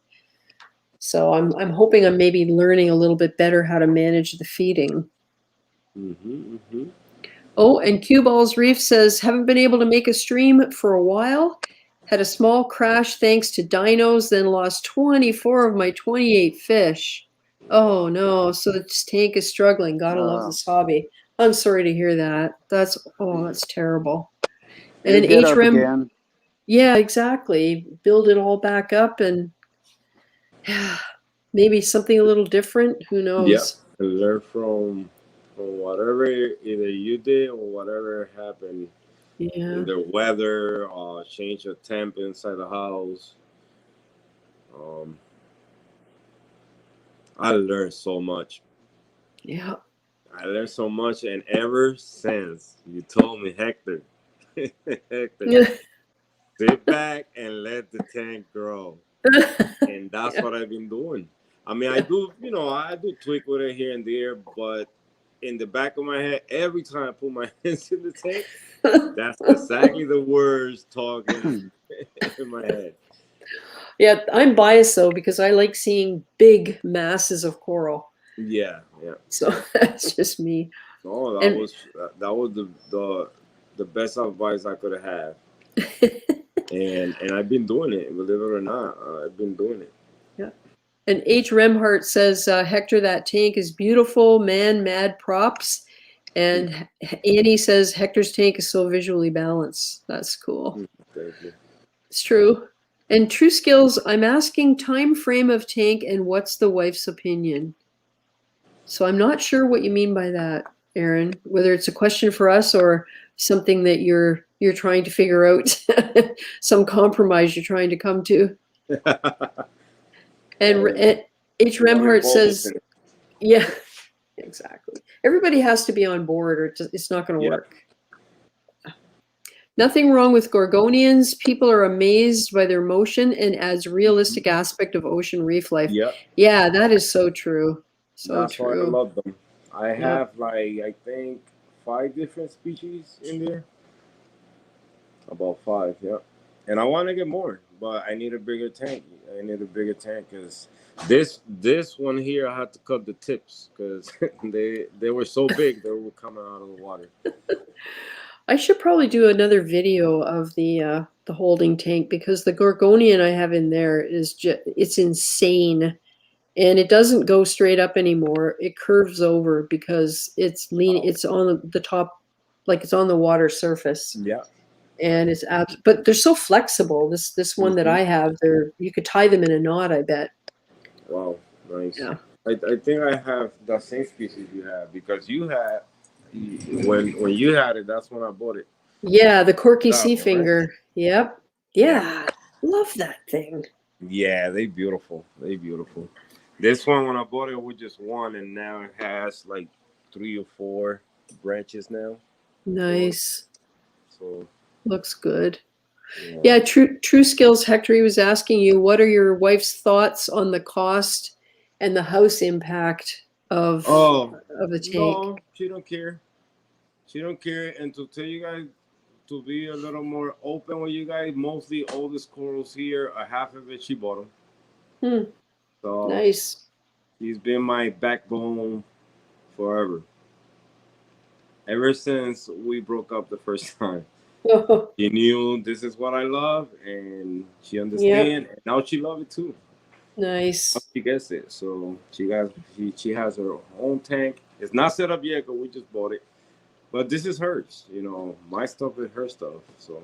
Yep. So good when you can combine like that. I just say. Go ahead. I'm sorry, Cindy. No, you go ahead, Oscar. I was gonna say, I just say, you know what, you need to support me no matter what, and I just duck and keep on running. Yeah. Hey, listen, that was my last situation I was in. You know, I love this stuff. So if you cannot support me in it, then we're gonna break up. Yeah. Because I know myself. If I don't have this at home to keep me busy, guess what? I'm gonna find something that's gonna get me busy, and you're not gonna like it. Yeah. You know, because I know myself. So. Yeah. And this is harmless animal. They don't do. I know, yeah, when it comes to the bills and all that, but that's why we work 40 hours a week. Yeah. That's why I do overtime. That's why I cut hair on the side. Yep. I've had a lot of different hobbies over the years, and I'm kind of a hoarder when it comes to things like when I was a kid, we couldn't afford to buy books. It always had to be the library, so yeah, it was books for a long time. I don't have a library card anymore, and so I would buy books so that I would own them. And now I realize that was a big waste of money, but at the time it was something I needed. That was my hobby, was reading. And then I got into knitting big time, and I've done that ever since I was a kid, but I got into designing things, and I had a business in it for a while. And so I was able to buy yarn at wholesale prices and write it off through the business. So one of these days I'll do a tour of my basement yarn shop. I mean, you could come shopping in my basement and find pretty much everything. I have 2 cubby units full And there are 25 cubby holes that are about a foot square and 2 feet deep. And I have 2 of them full of yarn. I have a kind of an armoire thing full of yarn. And I have 3 or 4 plastic totes with lids full of yarn. I mean, I'll never ever finish using it all in my lifetime, but that's, you know, how obsessed I get with things. Yeah. And so then when I started doing the reef tank, I still do the knitting, but not nearly to the same degree as I was. And this hobby's the most expensive of all. And even if you go and do things cheaply, right, Hector, it still costs you money. Yeah, there's no way around it, man. Yeah. And nothing lasts for very long. So you're replacing things quite frequently, like power heads. I can't even tell you the amount of money I've spent on power heads. And it doesn't matter how much you spend, they don't last very long. Yeah. Well, what about LEDs nowadays? They say, like for instance, I'm running 3 Radeon G4 Pros on my tank, but they say that the lifespan on these is about 5 years. So what am I going to do? Like after 5 years, spend another $2,500 on lights? I mean, Yeah, if I'm going to buy lights, I'm going to buy some good lights. I'm not going to buy something that's not going to last me too long. Yeah. Well, and the thing I don't really understand a lot about LEDs is that they're supposed to have a long lifespan. And yet what you hear about happening with some of these lights is that depending on how the heat is managed, the diodes start to burn out because every wave, like every color of light has a different sort of heat output. And some of them just plain burn out. So yeah, you can replace them if you know what you're doing, but how do you know what's going to last the longest? How do you know the quality manufacturer? You can only go by people's experience. Yeah. You can't go by what the manufacturers tell you because they're telling you that in hopes that you're going to buy their lights. They can show you information and you can assume that what they're showing you is truth, but you really have no way of knowing except by the experience of fellow hobbyists, right? So I am not an early adopter. So that's why I always appreciate people who buy new stuff right away and use it and talk about it, because what they're doing is they're teaching me how this stuff is before I spend my money on it. Companies are out there for one thing only, and it's sell a product. That's it. Yeah. And they're gonna find the way to do it, even if it's telling lies. Yeah. So I wish they could sell like replacement parts on these. Yeah. Well, it's going to be interesting once I get these lights set up and running here. I pulled out all of the cables and the gateway and the instructions. And one of these days I'll just sit down in here and plug into the lights and figure it out and get them set up. Because now I have more time because, of course, the tank's not here yet, right? Have you played with, well, obviously you haven't set them up yet, but yeah. Have you even tried to figure something out on how you want to run them? What type of schedule or ramp up and ramp down or something like that? Yep. I did what I saw Chase V's Reefing do. He had 2 panel lights in the middle. He has on his 250, and around the perimeter he put 4 bar lights. And so that's what I've done here, because I was trying to think, okay, how am I going to use these bar lights, because they're still perfectly good. And I got 2 Orphec Atlantics on the advice of Tommy, the sales guy, to cover this 5 by 5 foot tank because I have these bars. So the really expensive lights, I only had to buy 2. I originally thought I'd have to buy 4. Wow. And because I already had the bars, I've got 2 Orphec bars and 2 of the cheapo AliExpress bars. And that's just one color blue just for fill in at the sides. So I've decided to set them up, and I've already set up the timer so that on the right-hand side of the tank and the front, those two bar lights come on. Then half an hour later, the Atlantics will come on and start ramping up. And then half an hour after that, the Orphec on the left side and the back will turn on. So kind of, I mean, I know it doesn't matter, but I just feel like it's kind of fun to mimic a bit of a sunrise and then ramp up the Atlantics through the day and then ramp them down again and then do the same thing where on the east side of the tank, the bar lights will go off. Then the Atlantics will ramp down. And then the two lights on the west side of the tank will go down, will go off. So I have the timer set up for all the bars, and that's working. And we've plugged them in, so I know the Atlantics come on. I just need to set them up on the app so that I can program the schedule. And I've done some research into different programs that people have used. And apparently there are 4 channels, and they give you like presets of the channels that you can start out with. So I need to get par numbers from the basement tanks for where the corals are doing really well, because it's my big scolies and things like that I don't want to lose because I'm cooking them. Yeah. And so I want to get the par numbers. And once I get par numbers, when I set up these lights and I know how to do the programming, then when I start putting corals in, I can make sure the corals that I need to protect the most are going to get the right par. Yeah. So that's kind of the plan that I have, which is why I don't want to get too deeply into the programming, because I'll just forget when the time comes. And I have very little patience for that stuff. So, yeah. I can't wait to see that big bill. I'm really looking forward to it. So what's happening with the tank? Why you haven't arrived yet? Well, hey, Diacanthus Reef. Well, Well, that part. if you feel like it, I'll give you the nutshell version, and if you feel like it, it's in like the first 20 minutes of the stream. Yep.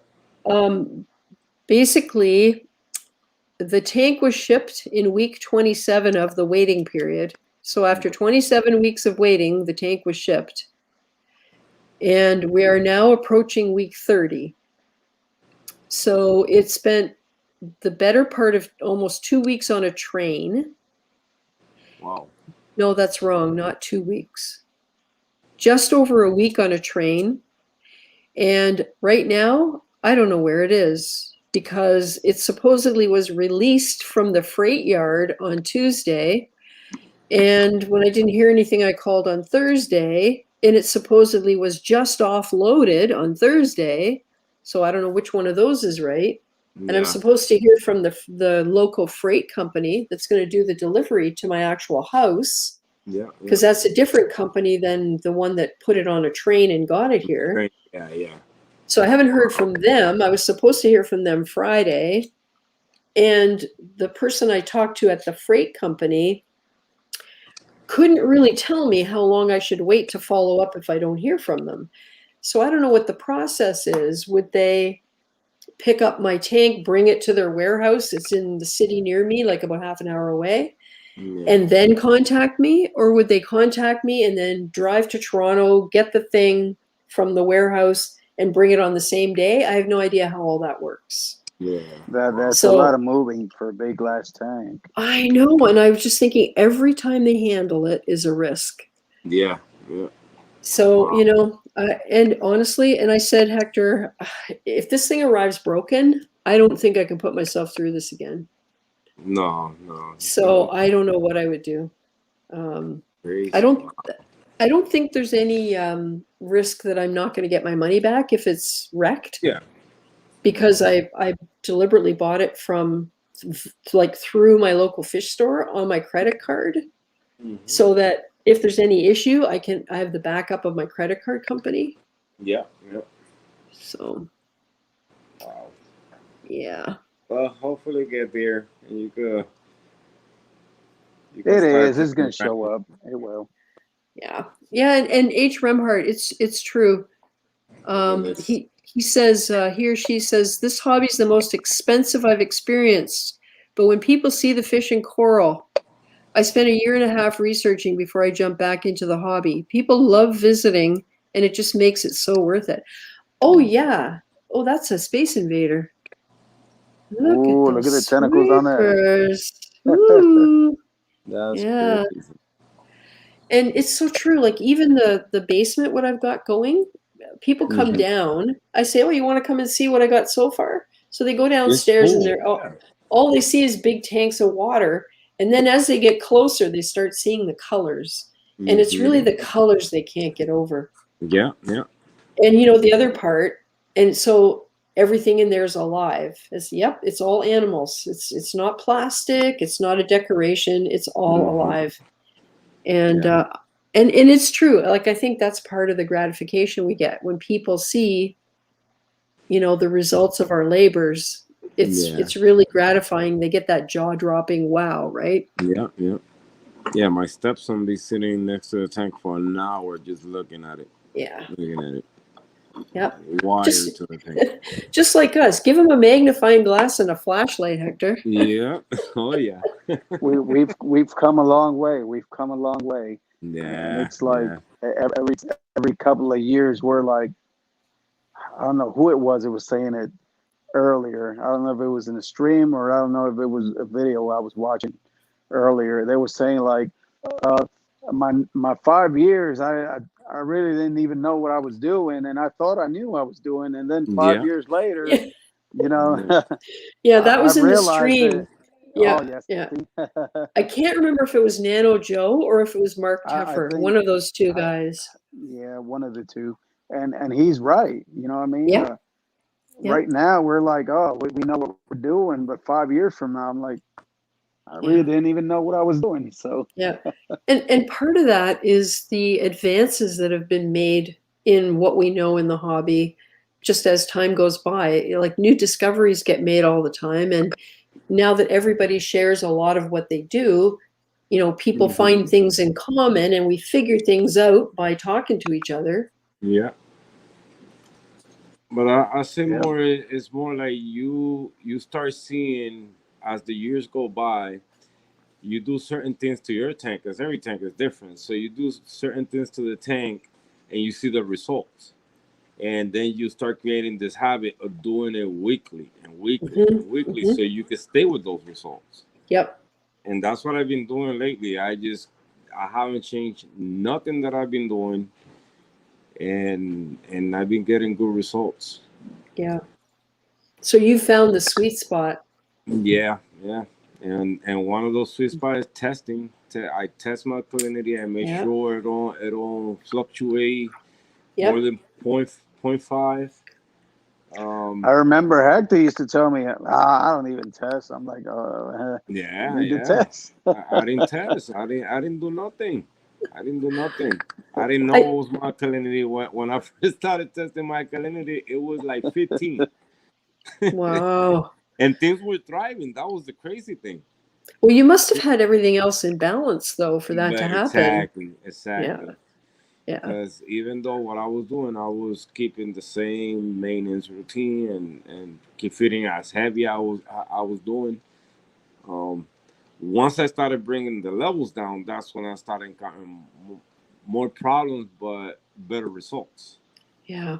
Is Because what it's I one was of trying those to see. things and you try and make those changes really gradually, but it's hard to understand at what pace is Yeah, the right pace to do it, you know? Like yeah, you yeah. maybe think it's really slow, but maybe it's too fast or Maybe it's you too know, you fast. think, oh, this went really well. I can do it a little faster. And then you find out that's a mistake. And it's all, well, like we've said, it's trial and error. Yeah, yeah, definitely. Johnny Martinez says, guys, I enjoyed your stream as always. Hector, I love your tanks and those beautiful corals. Insane Reefer. Hope all's well, guys. Stay safe and don't forget to have your corals vaccinated. That's funny. Hey, Broke Reef Man 45. Hello, all. Surprised this is still going. Spent the day with grandson, so is going to watch the non-live, the replay. Well, thanks for Oh, stopping in. Yeah, it's cool. Oh, and you know, we were just talking about testing, and the guy that the website where I bought my testing machine that I'm waiting for, it's available for sale on their website again. which means that it came in. So I Oh. contacted the guy and I said, so I see it's on your website. Any idea when it's going to ship? And he said, what's holding it up is the saltwater test discs. Because I ordered 2 boxes. And so he said, as soon as those Whoa. come in, he'll ship. So man, I'm looking forward to that. Yep. And what does it test? Nice. It tests calcium, alkalinity, magnesium, phosphate, nitrate, salinity, and potassium, I think. No, Wow. maybe not potassium. Maybe it's pH. It tests 8 things. And so there's the little discs that you That's put nice. in. Well, you know the Aquaspin that API has that you're supposed to go to your local Mhm. fish store? It's like Yep. that, but it's used for fish farming. So same thing. Okay. So Yeah, once I same get it thing. and once I try it and once I know that it works, I'll be doing a video on it because Yep. it's one of those things, like it's not cheap, but I'm going to do all the comparisons and say on a per test basis, not counting the machine itself, here's what it is on a per test basis, comparing it to the regular test kits. And how do you, and I mean, how do you put a price on how much time you save? Oh, we lost Hector. Because this thing takes 2 minutes. You put the sample in, you put the disc in, you close the lid, you press the button, compared with an hour or more that it usually takes me to do my testing. By the time I mess around with all the vials and the rinsing and this and that. Yeah. Yeah, Diacanthus, I think Hector might have been having something going on with his audio. Yeah. So, you know, we'll see what happens with that because I think it's a pretty awesome thing. And if more people knew about it, maybe more people would get in touch with the manufacturer and they would release it from the stranglehold that Mars Aquarium has on it because they are the only ones that can sell this thing to the aquarium hobby. So no other retail or no other distributors are allowed to do it. And they have decided that it's only going to be available through fish stores. They're not going to sell to hobbyists. And their strategy there is they want people to go into the fish stores. And I get that. But what if you don't have a fish store? Exactly. You know, Like I don't have any LFSs around here. The closest one I have for Mhm. saltwater stuff, it's about an hour and 15 minutes. No, I'm sorry. It's about an hour from where I live, but that's not a trip I could make like every week if I wanted to. no. So Oh. I'm And kind of waiting on to see if Neptune shows up with something else. Like I think I heard something the other day about them coming out with a nitrate and phosphate test. Yeah. I'm just looking up to verify what it actually, there we go, what it actually does. It's kind of like Test. the what is called the I dip. No, not Oh, yeah, that eye dip. I dip, right? Yeah, I remember that. Yeah, I like that one. And I they hear had it. one for pools that also tests a lot of things. Yep. Was it you talking about that the other day, Hector? Yeah, About the yeah, eye dip? Okay. the I dip, yeah. And they had one. I was looking into that one day that I don't know what I was searching for, and then Amazon that one pop out for the pool. I said, hold on, if it tests all these things for saltwater pools, then we could test in our reef tank. That's exactly what I was thinking. Yeah, it's the same thing. Why for my saltwater pool I should test for magnesium and calcium? Like I don't get it Yeah. for a saltwater pool. And Because I know a lot spas. of people do the saltwater pool for the algae. Yeah. It grows less algae than the freshwater pool. Yeah, and spas too. Mm-hmm. So And a My lot of lights the are going down. they're disappearing. Where is this? I'm looking for the list of stuff that it tests. I know it's the big 5. Oh, here we go. Alkalinity. ammonia, nitrate. Oh no, this is the different one, 3587. Yeah, I can't find the actual list. I'm not going to take up your guys' time by waiting, but I don't care. It does the big five. Yeah. You know, the nitrate, phosphate, calcium, magnesium, alkalinity. Anything else that it tests is like a bonus. Yeah. Yeah. So Yeah. and you know, people are spending how much on the Trident, and a lot of people like it, so it must be a decent product. Yeah. I like it. But you hear a lot about dealing with maintenance, stock. the reagents, and all that kind of thing. Yeah. And just the actual physical things that you have to do to swap them out and make sure that the needle is in the right spot and all that kind of thing. With the Alcatronic or with the Mastertronic, is that the one where the little things move along a track? Yes. Well, no, the one that moves on the track was the Reef bot. ReefBot, yeah. It's like the size of a sewing machine. Yeah. And you got to keep the tubes cleaned. You got to have containers for the waste. Like there's so much more to it. So this thing, you put it on the table, you put the water in the disc, you put the disc, you're done. There's nothing else. Yeah. So I don't care. I'll pay an extra $200 for that any day of the week. Yeah. Yeah. It would be nice to compare it to your Hannah checkers if you have any. Yeah, well, I'm not going to get rid of my test kits. I will still keep them. And ReefGrrl was the one that put me onto this. And he said that, and the person I was speaking to at the manufacturer when I was trying to follow up on this said the same thing, that they were told that hobby aquarists did buy it, and they were not happy because the readings were not as accurate as they needed them to be. However, what ReefGrrl told me is that people who use it have found, like, let's say your ALK is actually 8.5, the thing will read 9, but it will always read 9 if it's 8.5. So Yeah, it's only consistent. a 5 degree difference. That's right. So it's consistent.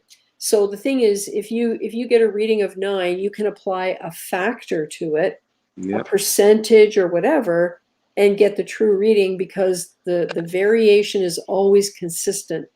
That's good. Yeah. And that's I all you went, need. okay, I can do some math. Take me 2 seconds, because I do that with my phosphate and my nitrate. No, my alkalinity now. Yeah. So yeah.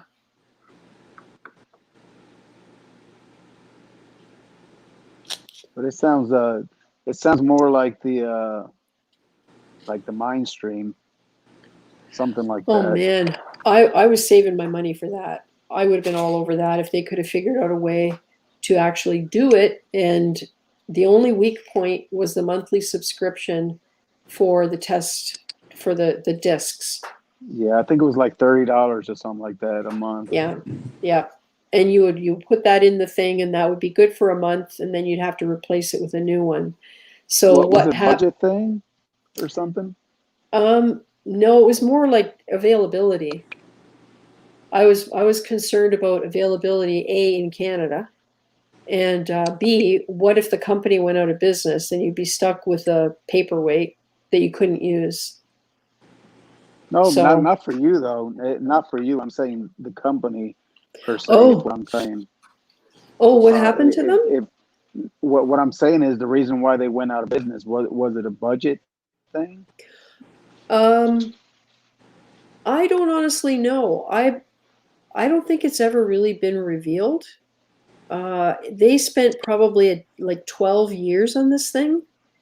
Wow. And it never, it was in the beta testing stage, from what I know. People had them and were using them.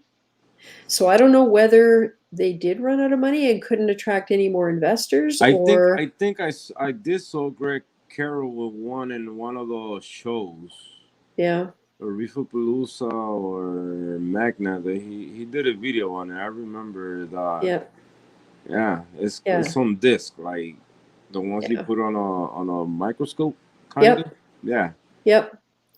So I don't know if they couldn't get investors to carry on with the manufacturing, or maybe the results weren't what they needed to be.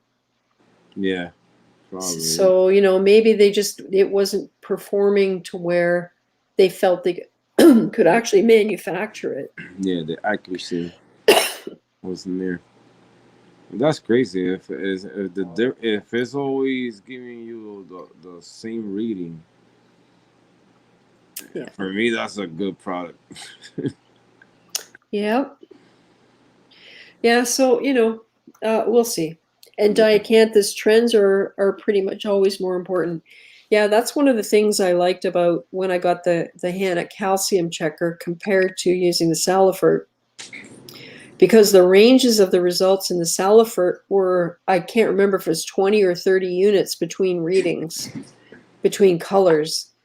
So, like, let's say your calcium was 380, and that's what it told you on the test. And the next time it went down, or it went up to 400, you might not get to the next color. I'm probably saying it wrong, but you know what I mean? Like the spread of the readings you could get was so wide Yeah. that you could stay within that bracket for a long time and not realize whether it was going up or down until you hit the next bracket. But with the checker, because it was so much more precise, you could tell you're going from 420 to 425 or 420 to 415, and then the next one 410, and then the next one 400. You would know it was trending down, which you wouldn't be able to tell from the Salifert test kit because you're reading off of the syringe thing. So yeah, it's trends. Yes, definitely. Yeah, it's just like that magnesium test on Salifert too. Sometimes Yeah. you can't read exactly what it is because of that little plunger Yeah. thing. Yeah, I have a heck of a time reading those lines. I mean, I was always used to use a magnifying glass to see where it actually was. Yeah. So we'll see. But I mean, I think, well, that's good news. At least he's got like part of it. Yeah. And now all we need is the test discs. And when I was speaking to the person at the manufacturer, I just said, like, this is a huge untapped market. If they're holding it back, if Mars is holding it away from hobbyists, you guys are really missing out on a lot of business.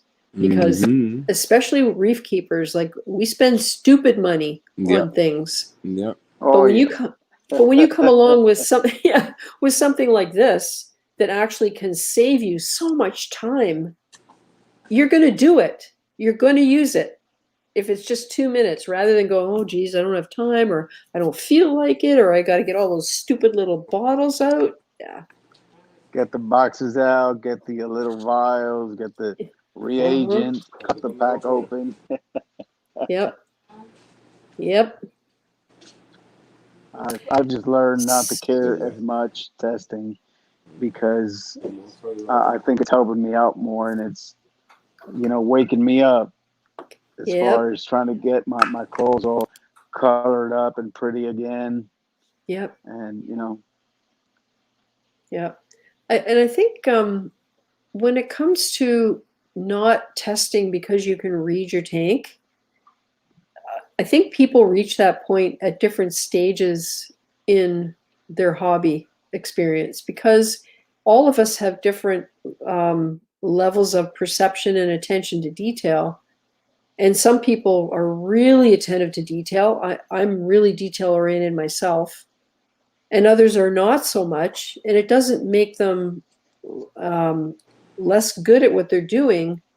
It just means it's a tool that they can't necessarily use yet until they develop a better appreciation of what changes look like in their tank. So if people say, oh, I can tell, like, I've seen people go, oh yeah, I can tell when there's a problem in my tank, and it's this because of how that looks. Like me, my Duncan, when my Duncan closes up, I check magnesium. But it took me a long time to reach that point. So I have a question. Mhm. Is my mic being off all this time? No, I just turned it off because there Oh, was okay, some okay, crackling. okay. Yeah. No. No, guys, I said, damn, I've been talking here by myself. No. Yeah. Holy cow. You now you know how I feel when I don't have my stupid little streaming thing turned on. Although you'd be proud of me, Hector, because tonight before I brought in the first two people, I turned it on. Oh, I made nice. sure it was going. Yep. Okay. Yeah. Just making sure. I was just making sure. Okay, I'm Yeah. gonna turn it off for a sec. Okay. Yeah. Anyway. Yeah, I should not that I want Hector to come back and go, we're all gone, but I should probably finish it off for tonight and have to get up early tomorrow so we can head over to the fish store and pick up my new fish. I don't think Oh yeah. I don't think I have any other pictures to show you guys from tonight. I was gonna say, but I was driving when you were showing off the fish, and that's one of my, Oh. that's one of the fishes on my wish list. So Well, here, I'll let's see show what you. happens. I'll show you right now. It's a short I just video. don't know because I love my zoas. I've heard about them nipping on zoas. So How's that's the the little only. man doing, by the way? How's the... Your grandson. Oh, he's doing great. He had his first haircut today. Oh, not how it Oh, went. look at that. I got a picture. I'll play this video and I'll get the pictures loaded up. This is the fish I'm getting. It's a magnificent fox face, and it's been like top of my list for a long time of fish I would like, but I kind of wrote it off because they're not very common, like not very readily available. And I'm hoping it eats bubble algae because I need that. And it's from a tank teardown. And this is the video the store sent me because I asked them for an actual picture of the specimen instead of the one that everybody takes from wherever they take it from.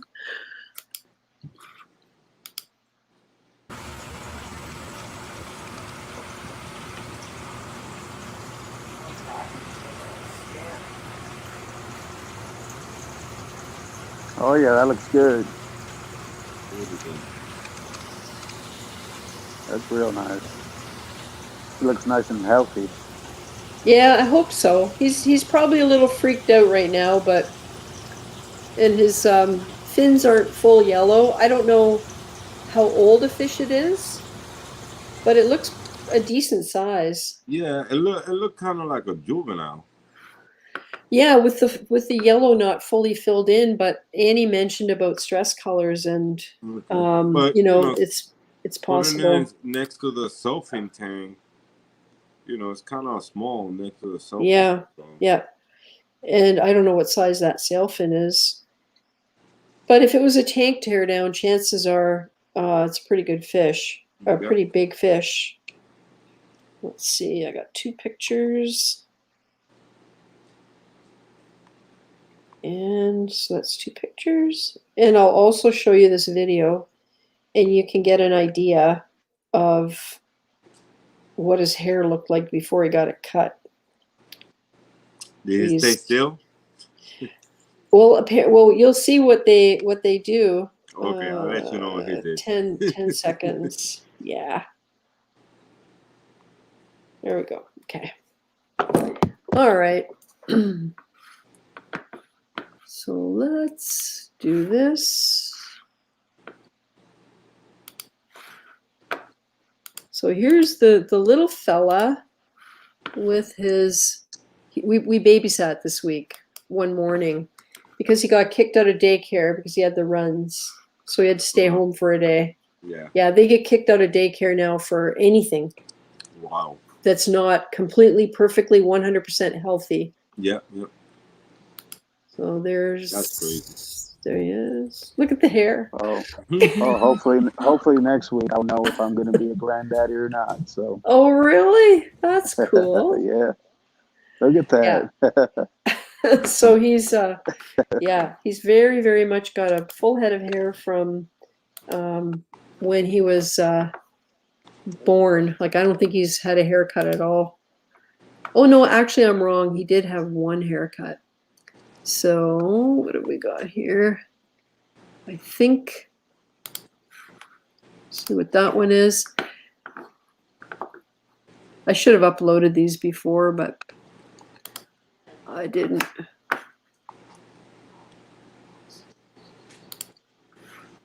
This one here. See?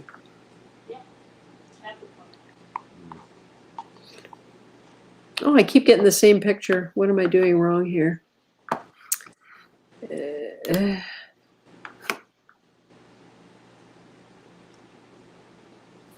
I'm gonna look on here, see if I can find it.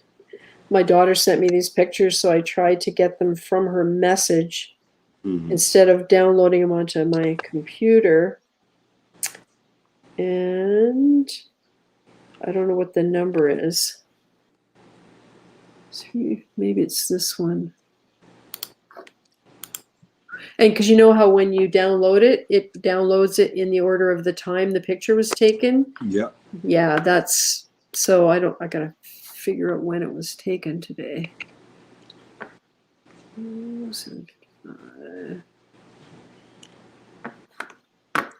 Is it that one? Sorry, you guys.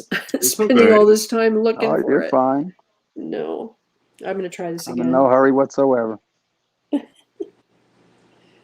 Let's try this again, only I'll do it the right way. And then I'll at least know what numbers I'm dealing with. Because when the pictures are in a message, they don't have all the little string of numbers underneath. Yeah. But when I save them on my phone, then that way I know which photographs they are when I look at it. All right, I'll try this one. Do you guys hear that funny little noise? That's probably my AC. No, it was me. Like it's a funny little beeping noise when I Oh no, I didn't. download a picture. I always wondered because I hear it in my headphones, but okay, this will do it. Okay, now we'll get her. Yep, there they are. It must not have downloaded. That one. So there's like a during and after. And does he ever look different? He's 19 months old now. Wow. Okay, so here's during the haircut. Hey. My daughter said there's a seat belt that you can't see, so he can't get out of there. Yep. And there's a TV that has cartoons and stuff on it. Nice. And so get this, he's not 2 yet, and they've been really careful not to let him watch TV or use devices or anything. Like every once in a while, Yeah. I'll do the really bad grandma thing and show him pictures of himself that I have on my phone and little videos and stuff. And he'll actually sit on my lap for like 10 minutes at a time to look at that. But I'm not supposed to, but I do it anyway. And then here he is after. Aww. Look at him. Yep, he looks much tidier, much more like a little Oh, boy. yeah. Yeah. So that's cool. Nice. Yep. It's really nice to be able to be there and help out Yeah. when you know, things like last minute, she gets a phone call at 10 a.m. You have to come and pick him up because he can't be at school today, at daycare today. And then all she has to do is call us, and as long as we're home, she just brings him here. Yeah. And that's why Right, we because now moved. you guys are closer now, right? Yeah, that's the whole reason we moved, was so that we could be available if we were needed, right? So, and we get the bonus of, you know, being around. Spending time with him. Yeah. I never had grandparents growing up at all, Wow. and my husband did, and you know, my daughter did somewhat. Her one grandmother died when she was pretty young, but Yeah. I think it's important in a kid's life, you know. Yeah. Yeah. Yeah. Anyway. Yeah. Especially when you know they get a little older and they hear the other kids talking about grandparents and all Yeah. that. Yep. Yeah. Well, like I said before, we're first generation Canadian, Okay. and my mom came to this country when she was 18. She left home when she was 18. My dad went through hell during the war. Yep. And came here in the early 50s. And like they didn't even speak English. They, you know, Wow.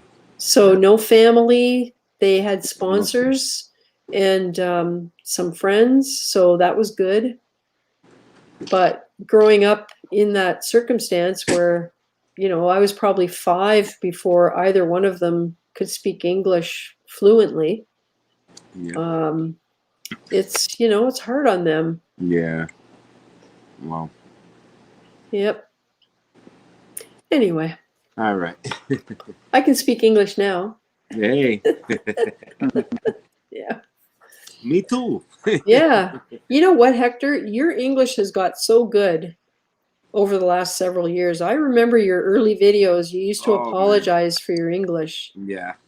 Not very good looking. Yeah. I guess it's probably practicing doing the live streams, I guess. You know, it helps a lot.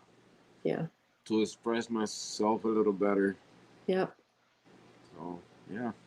Thank you for noticing. Cool. Oh, yeah. I noticed stuff like that. I mean, I grew up in a household where my parents had very strong accents. Yeah. And, you know, like some of the words they said, like even now we have fun with the way my parents used to say certain things, Yeah. right? Yeah. Yeah. Nice. See, nowadays I still have some words that sometimes I can't pronounce. Mm-hmm. So Yeah. Yep, we all have that for sure. I admire anyone who has more than one language because I'm okay at languages, but the stumbling block is putting the words together Yeah. so the grammar is right. And when we went to Italy, I spent like, I don't know, 8 months. I used Babbel online to learn to speak some Italian. So when we got to the train station, I would know what numbers, about numbers, what the signs meant, Wow. you know, how to get directions, like just really, really basic stuff. Yeah. Yeah. But they help a lot. Yeah. And, you know, I even haggled with a guy in Florence at the leather market. And it was really fun because he kept showing me his calculator and I kept repeating the same number. And we got through like 4 rounds of that, and I went up by 5, and I knew what the numbers were. Yeah. Yeah. And then he finally gave in because he knew he was beat. Anyway. Nice. And the lady in the Italian restaurant, in the family restaurant, because they don't tip over there. Cool. And that was in Florence too. And it was beside our hotel, and we went there a lot in the time we were there. And it was a really good restaurant. And the last night we were there, we had such fun. The meal was amazing. The waiter was amazing. It was just great. The restaurant wasn't very busy. Mm-hmm. And so I wanted to leave him a tip. And so when you paid, you went from the front part of the restaurant to the middle part, which wasn't open, like it was down a little hallway. And then if you continued down the hallway, you would go out to the back, the terrace and everything out the back. And so we always ate in the front. And there was Mama sitting behind the cash register. Mm-hmm. And so when you paid Mama. You didn't pay the waiter. You went back and you paid her. Okay. And I was trying to add €5 to the tip. And she kept repeating the number because she thought I didn't know what I was doing. Yeah. Yeah. So, I mean, €5 doesn't seem like much. The bill was like €32 for like a 4-course meal with wine for the 2 of us. It was like ridiculously cheap. Wow. Anyway, but it was fun. Yeah. So I highly recommend it. Babbel did the trick for me. And I learned just enough that it got us through situations where I needed it. Yeah. Couldn't really converse, but it was sometimes it's a matter of understanding what you're reading. Yeah. You know, not necessarily actually having to speak, but going, okay, that means that, whatever. Yeah. You know? The meaning of it. Yeah. Yeah. Nice. Yeah. All right. Well, I think I'm going to say enough for tonight. And thank you to everybody for listening to my woes over this stupid tank. It's always a pleasure to come in and hang out with you guys. I really do enjoy it. Well, thanks, Oscar. I appreciate the time you spend, and you too, Hector. Thank So you. I Thank you for thank you having very me. much for letting Always. me in. Hey, no And problem. you have a good night. You too. And Thank this you. I would be guess I'll nothing. see you tomorrow. This would be nothing Yeah. without you guys and everybody in the chat. This would be like supremely boring, and would probably last about 20 minutes, and then that would be it. So, thanks to all who participate. Yeah, thank you, Sandy. Thank you for everybody in the chat for being there. Yep. Good night, everybody. Have a great Stay- night. Good night. Yep. Stay safe. Stay safe. We'll see you next Bye. week. All right. Bye-bye.